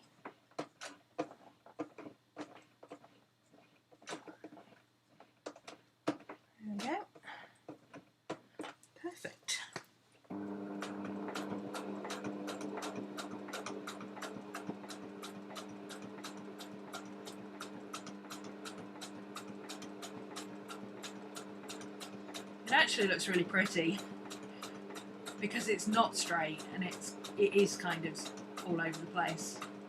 It looks decorative. Gotta love a zigzag stitch for covering all sorts of eventualities, right? So much for getting this finished today in only a short session. It's not happening, is it? Although the other part will be a lot quicker than this, it's just a straight line. I won't even need to baste the other bit because I don't need to sew any pockets down.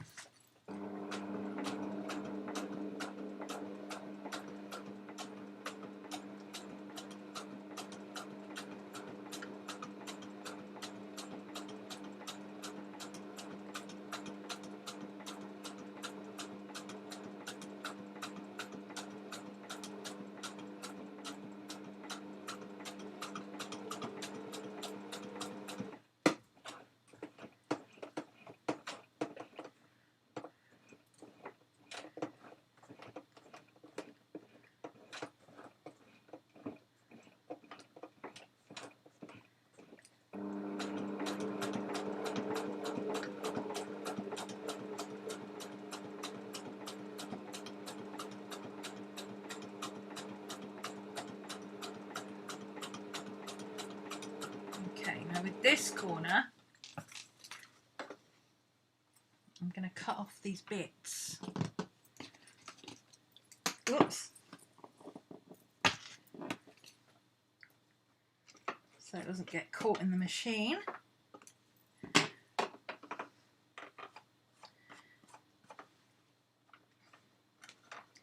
I'm going to mitre this corner in like that. Am I? Or am I just going to fold it and wrap it? Am I going to fold it in?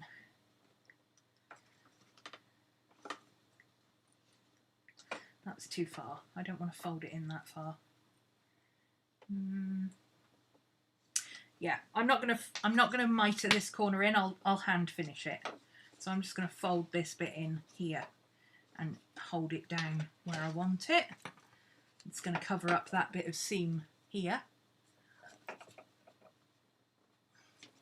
I'm going to catch that in on this bit as I sew it across.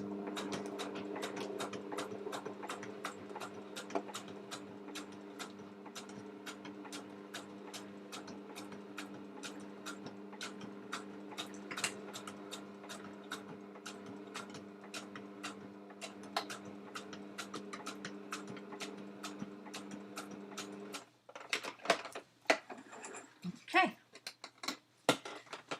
So straight stitched up, turned around, came back with a zigzag stitch, and now you can see it looks, kind of looks quilted almost. Well, I suppose it is quilted because it's got so many layers in it. But it, you know, it's not straight or anything, but it looks okay. I like it. And then all I did with this bit was just, because I'm going to sew this bit down, I just caught that as I came across. Just folded it over like that on the zigzag stitch on the back. And I've back sewn that so it's nice and secure. This corner I'll have to finish off by hand, but that's easy. It's just cutting off that bit that's in the middle and then folding these bits down and binding it with a bind stitch. So I can do that by hand, that's easy enough. Absolutely covered in bits of fabric all over my jumper. Alright, so this side should be a whole lot easier because we don't have any pockets or thickness to worry about. All we've got to do is take the pins out to make sure that it's lying flat, because obviously having sewn this bit, this might have shifted a little bit, so let's make sure that's all nice and flat again. And the bit underneath, of course, as well.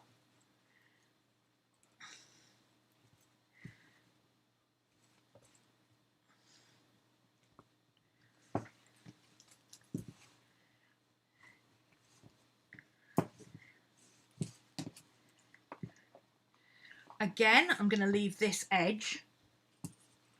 I'm going to trim these bits that are too big off.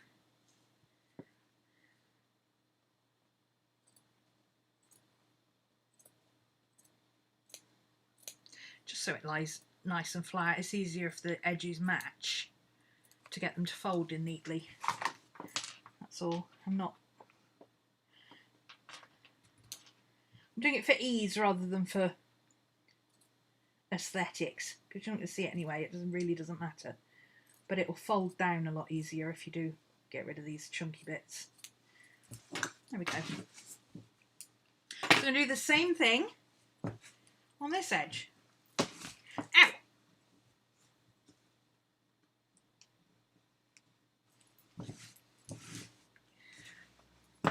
But this edge, I probably don't need to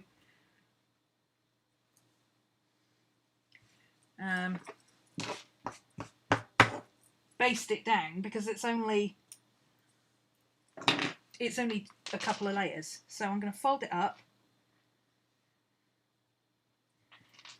and pin it.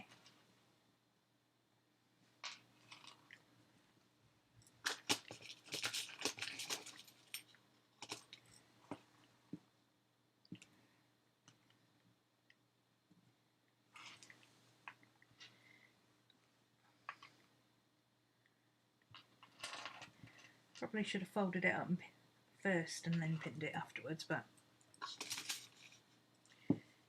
doesn't matter. It'll all come out in the wash.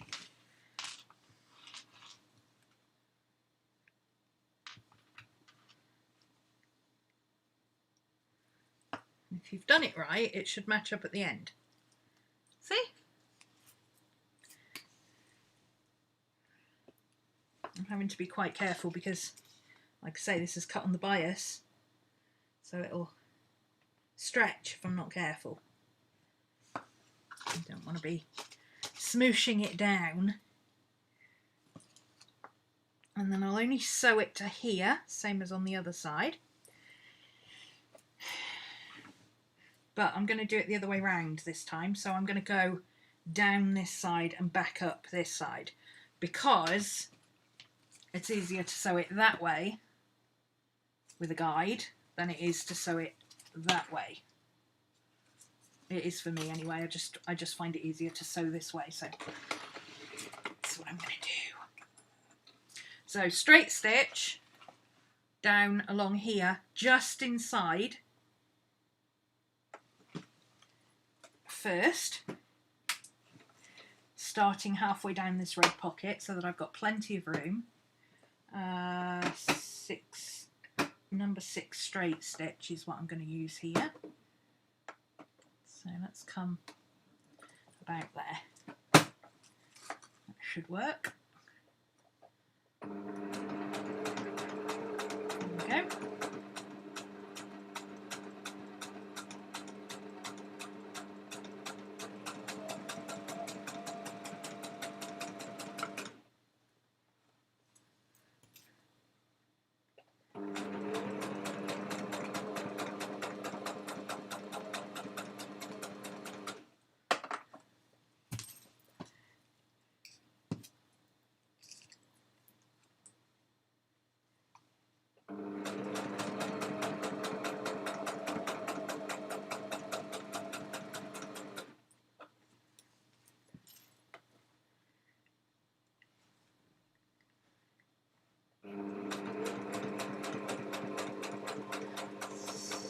Same as I did on the other one, I'm going to cut this inside corner off so that there's one less layer of fabric in that corner. Fold that down flat, catch the, oh, I should have pinned this flat, that's annoying, didn't do that, did I?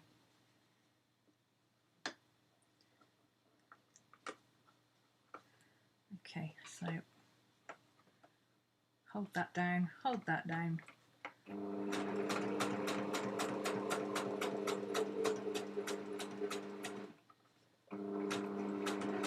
up to the edge of the ribbon,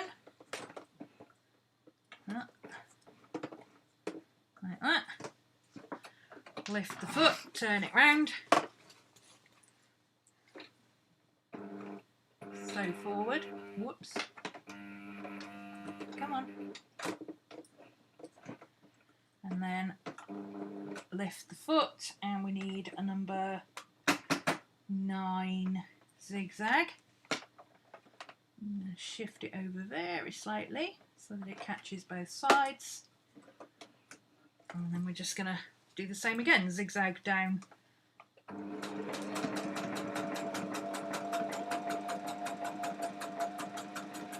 So much easier going this side.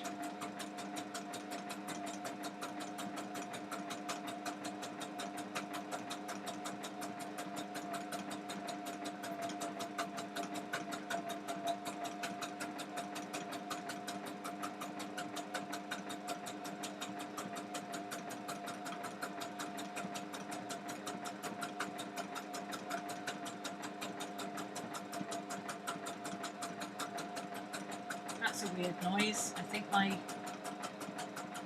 my bobbin's running out.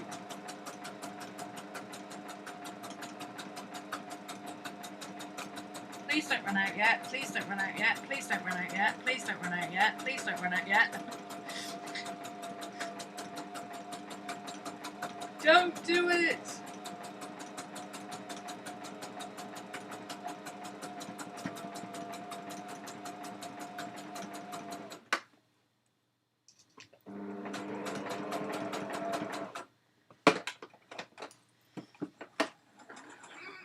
Oh yeah, bobbin's getting a little low, but I think we've got enough.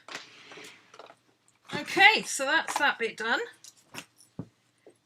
This is now a working thingy. Just got to sew this bit down now.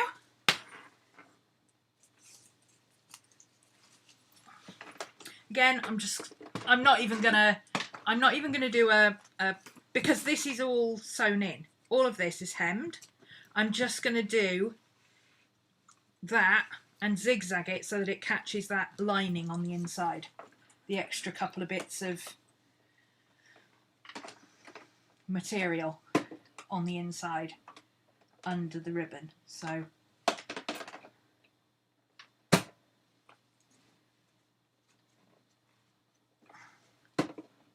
there we go.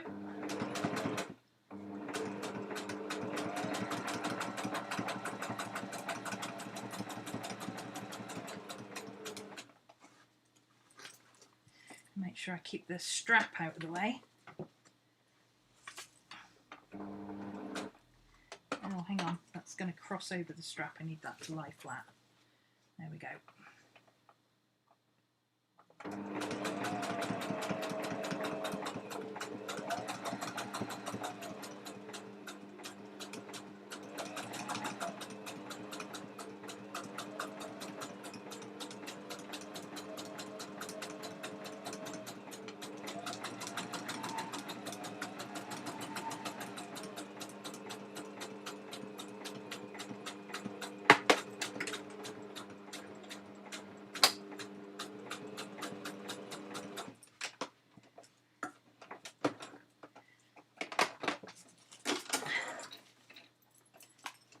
Got some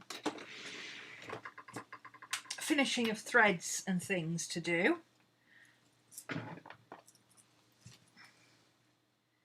Removing basting stitches and finishing these corners and stuff like that.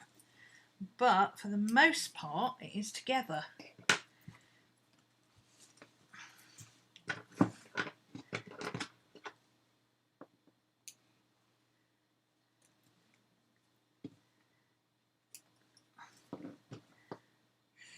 Out these.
All of these bits have been back sewn, so I can just chop all those off.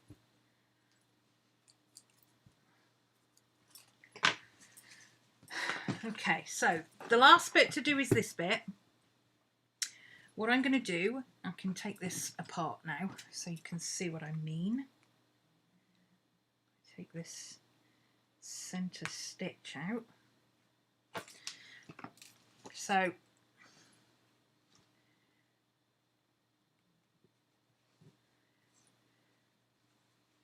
actually, if I took those stitches out, I could sew that down as well. That would make life a bit easier. Let's do that too. We might as well while we've got the machine out, right? Okay, so I left these bits open so that I can fit the zip. This pocket I left double folded. So that's a folded edge there. So what I can do here is fold that over there.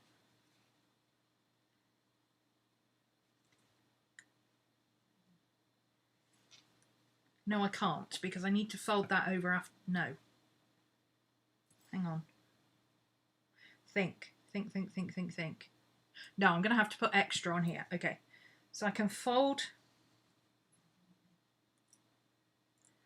this bit into here, just like I did on the other edge. There. And when we get the zip will go on here and on here. So it will go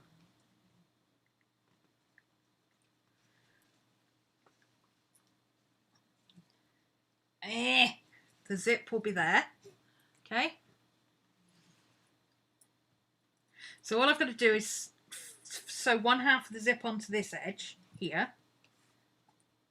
and the other half of the zip I can hand sew onto here so that it lies flat,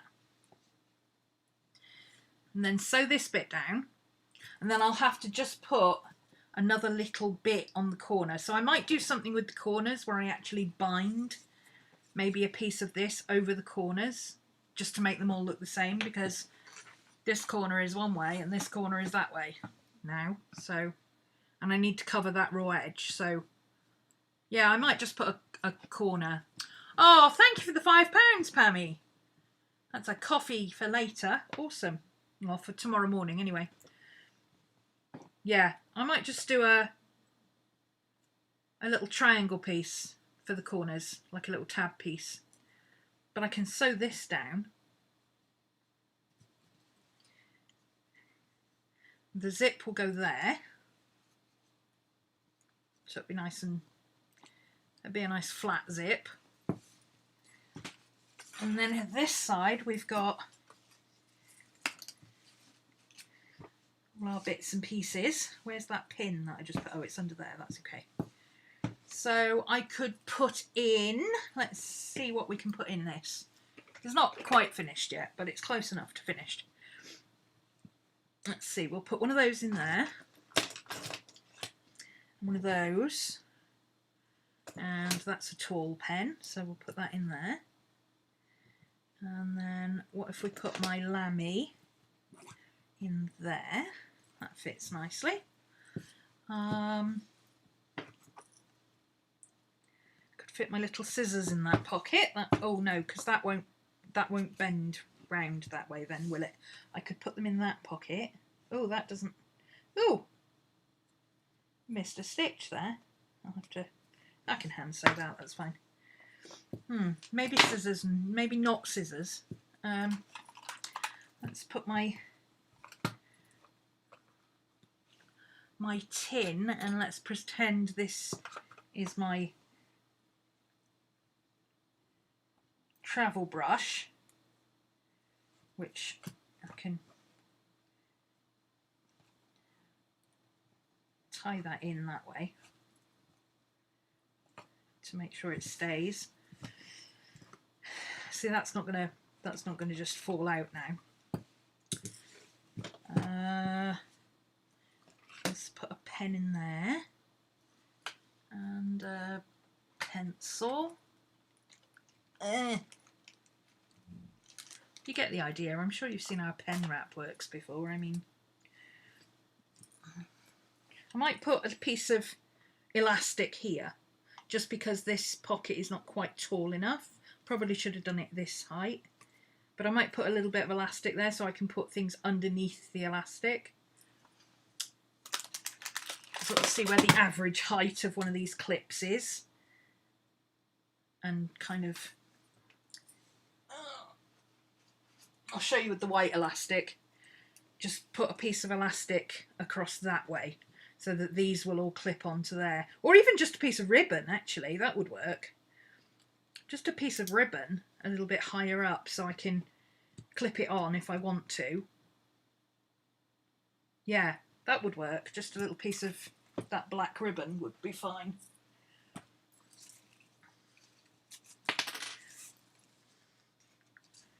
Just across there, a flat piece of ribbon to just keep the clips in. Hi, Sarah. What else can we put in? Let's put my scissors in, my big scissors, and then we can put some little pencils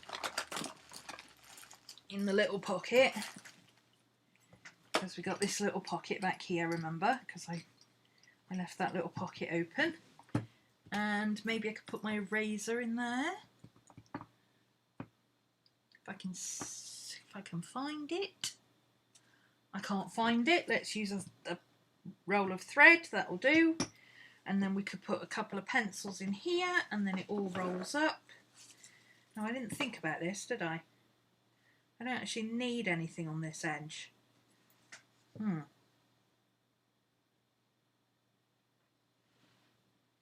I can actually get rid of this. I don't need it. But I might... Oh, I know what I might do. I could turn that into a loop so that if I wanted to hang it up, I could. Because that would be the right way around for me, because I would do it this way. So if I wanted to hang it, I could do that. Yeah, I might do that. I might take it off. I don't know. But anyway, it's going to roll up like this.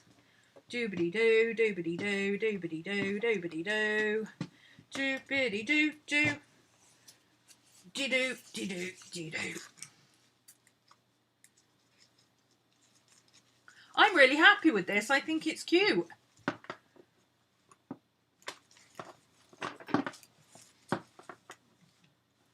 And obviously, if you use it mostly for pens and pencils rather than chunky things like scissors and paint tins, then it's going to roll better. Primarily, I want it as a pen case.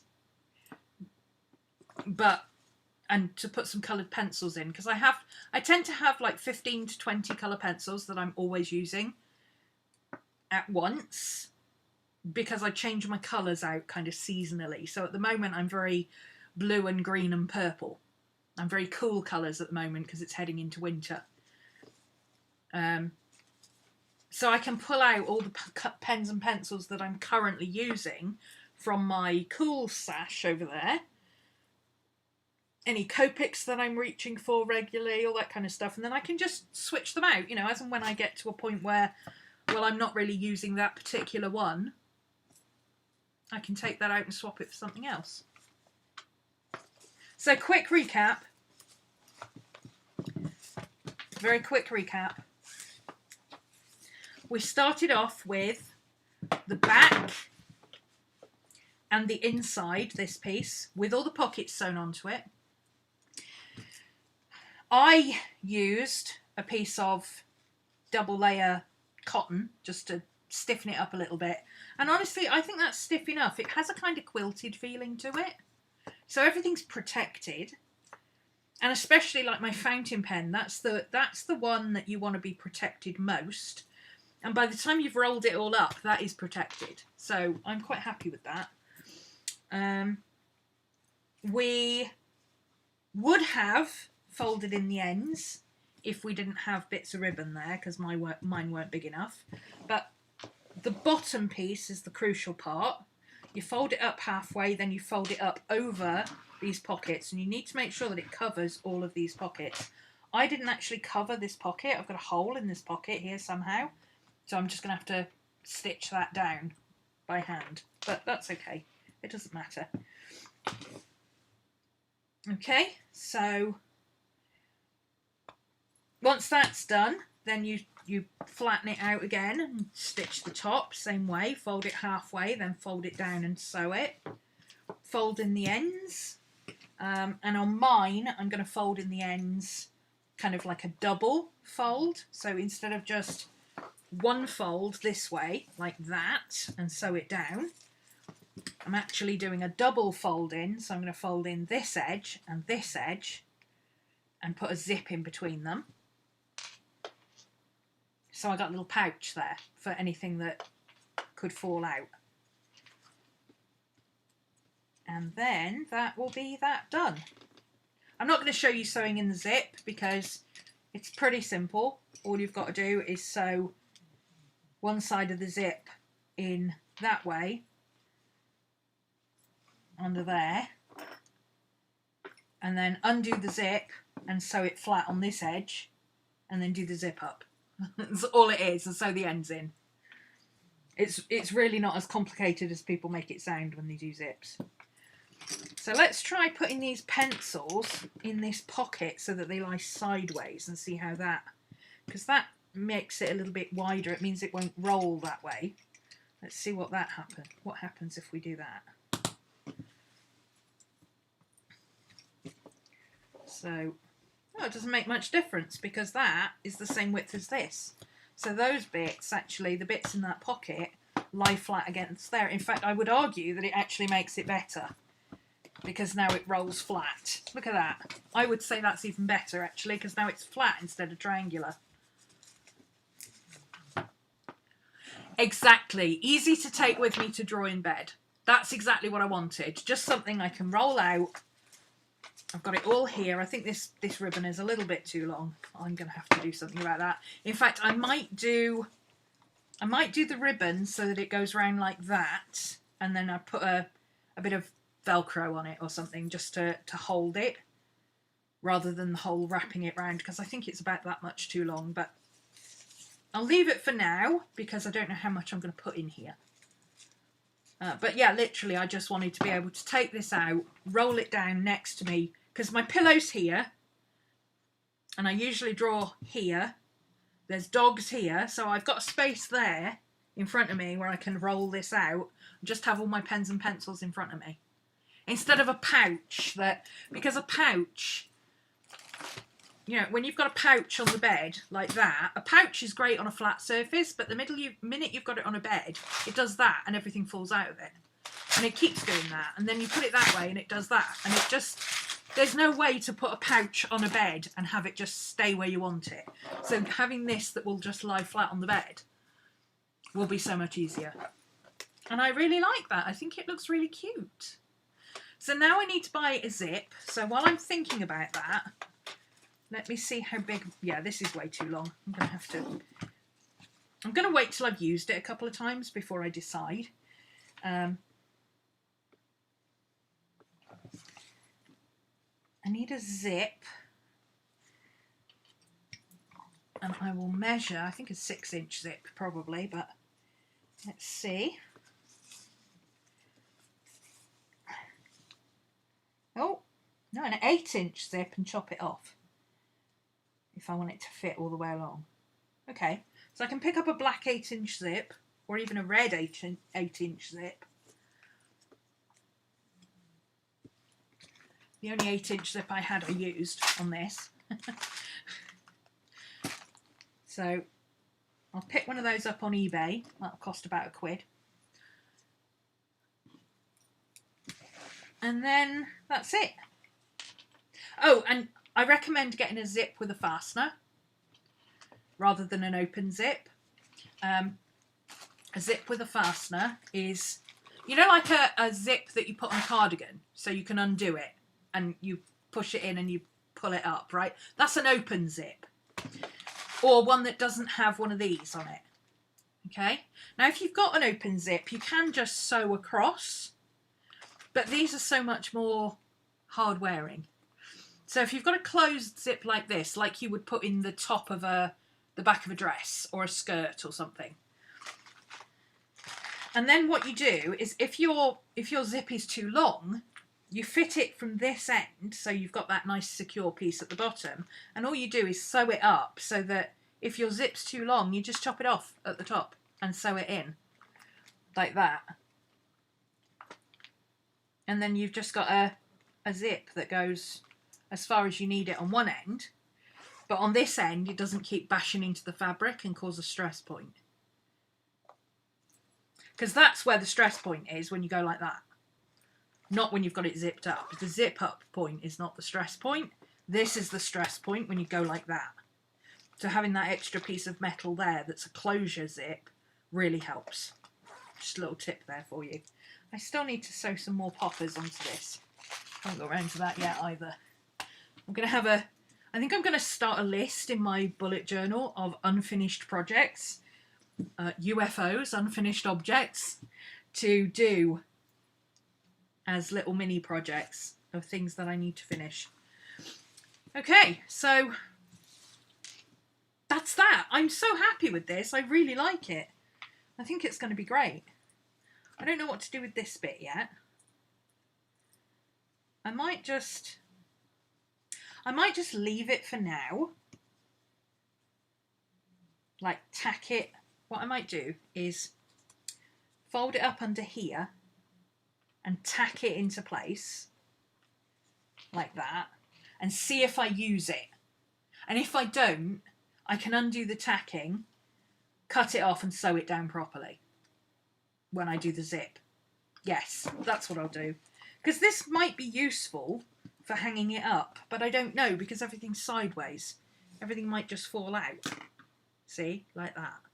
But it depends how much stuff you've got in it and how you put it all together. If you've got this there and you put a piece of ribbon there, those aren't going to fall out, are they? So maybe it would work.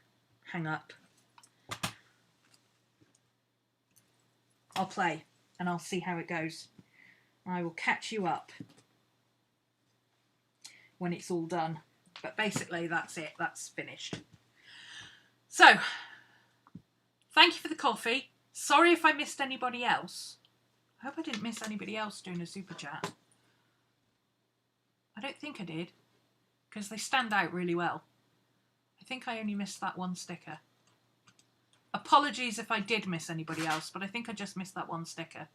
Little fox going, good job! So there you go, that's it. If you make a wrap, a row wrap, please do tag me on Instagram, or I'm actually quite active on Twitter at the moment, although not for work. But if you tag me on Twitter, I will see it, because I'm actually on Twitter occasionally. So, yeah, tag me at Romany and let me see what you've made, because it's really fun. Nice little project. Whose idea was that? It was Ashley's, I think. Ashley's idea to make a pen wrap, I believe. You could do a wall hanging with the pockets going the other way. Yes, you could. Absolutely. In fact, that would be quite a sensible thing to do, would be to have one. Or even put your hanging bits here, so that you can hang it that way. You could either have the pockets going this way, so you put stuff in it there, but then you wouldn't be able to roll it. But if you put your hanging bits here, or you put long straps on it at the top, you could turn it into an apron. Obviously, I can't show you properly, but you could put it into an apron like that. See? You get the idea. And of course, if you've got two pockets on it, two hanging bits on it like that, or even not even hanging bits, you could just put eyelets in it, there and there, so that you could put it on hooks and have it hung on a wall or on your little basket or on the edge of a table or whatever. Multifunctional. You could easily add a flap, yes. If you find that everything keeps falling out the top, it's super easy to just add another, essentially a really long pocket to this side so that it flaps down. Just make sure, if you do that, rather than sewing it, how can I show you? Let me get a piece of fabric. Okay, so if you do that, if you make a flap, don't add the flap that way so that it comes down and over. It will be better to fold your flap and do it that way and sew it down that way so that it flips up. Because that way it will stop everything falling out. If you just sew it that way,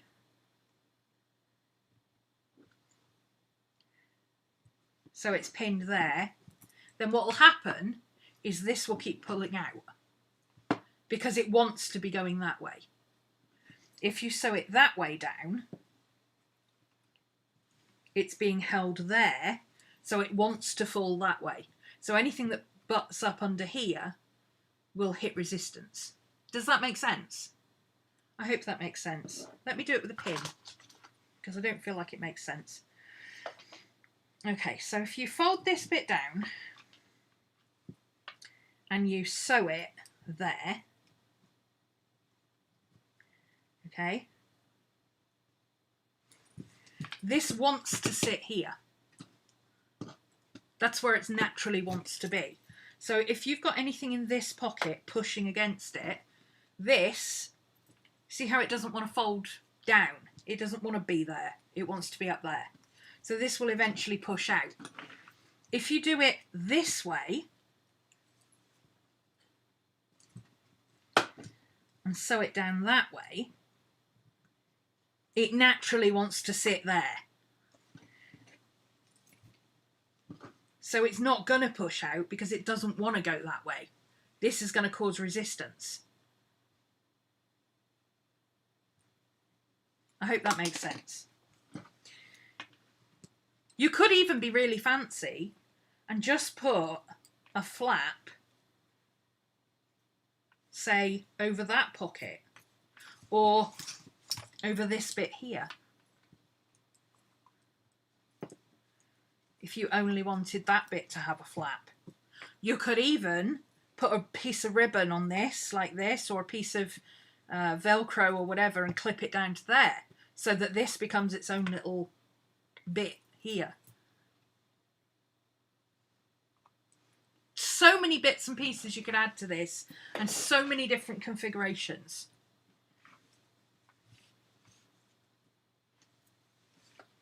You just need a little bit of imagination. So there you go. That's it. That's my pen wrap. I'm going to sew this bit down because that pin is going to keep sticking me if I don't. And then I will hand sew in the zipper and finish the corners by hand. I'll sew in that pocket there by hand, and we're done. Oh, and add the elastics and things. I don't have elastics here. Cool. Thanks for joining me, guys. Hope that's been fun for you to watch and join in with, and maybe have a go at doing one yourself. Like I say, tag me at Romany on social media if you want me to see what you've done. And I will hopefully see you again next week. We're starting Christmas Chronicles on Monday. Monday, 30th of November, first live session. We're going to be making a zine-style mini-book. Whoa, yes, baby. No special stuff. All you need is sheets of paper. Endless ways to make a pencil case, yeah. And not only that, Pam, but if you've got the ability to sew leather or vinyl instead of fabric, because all you need is a decent needle, decent leather needle, or a hole punch and a hand needle, You could make one out of leather. I'm just saying. Okay, thanks for joining me, guys. See you again next week.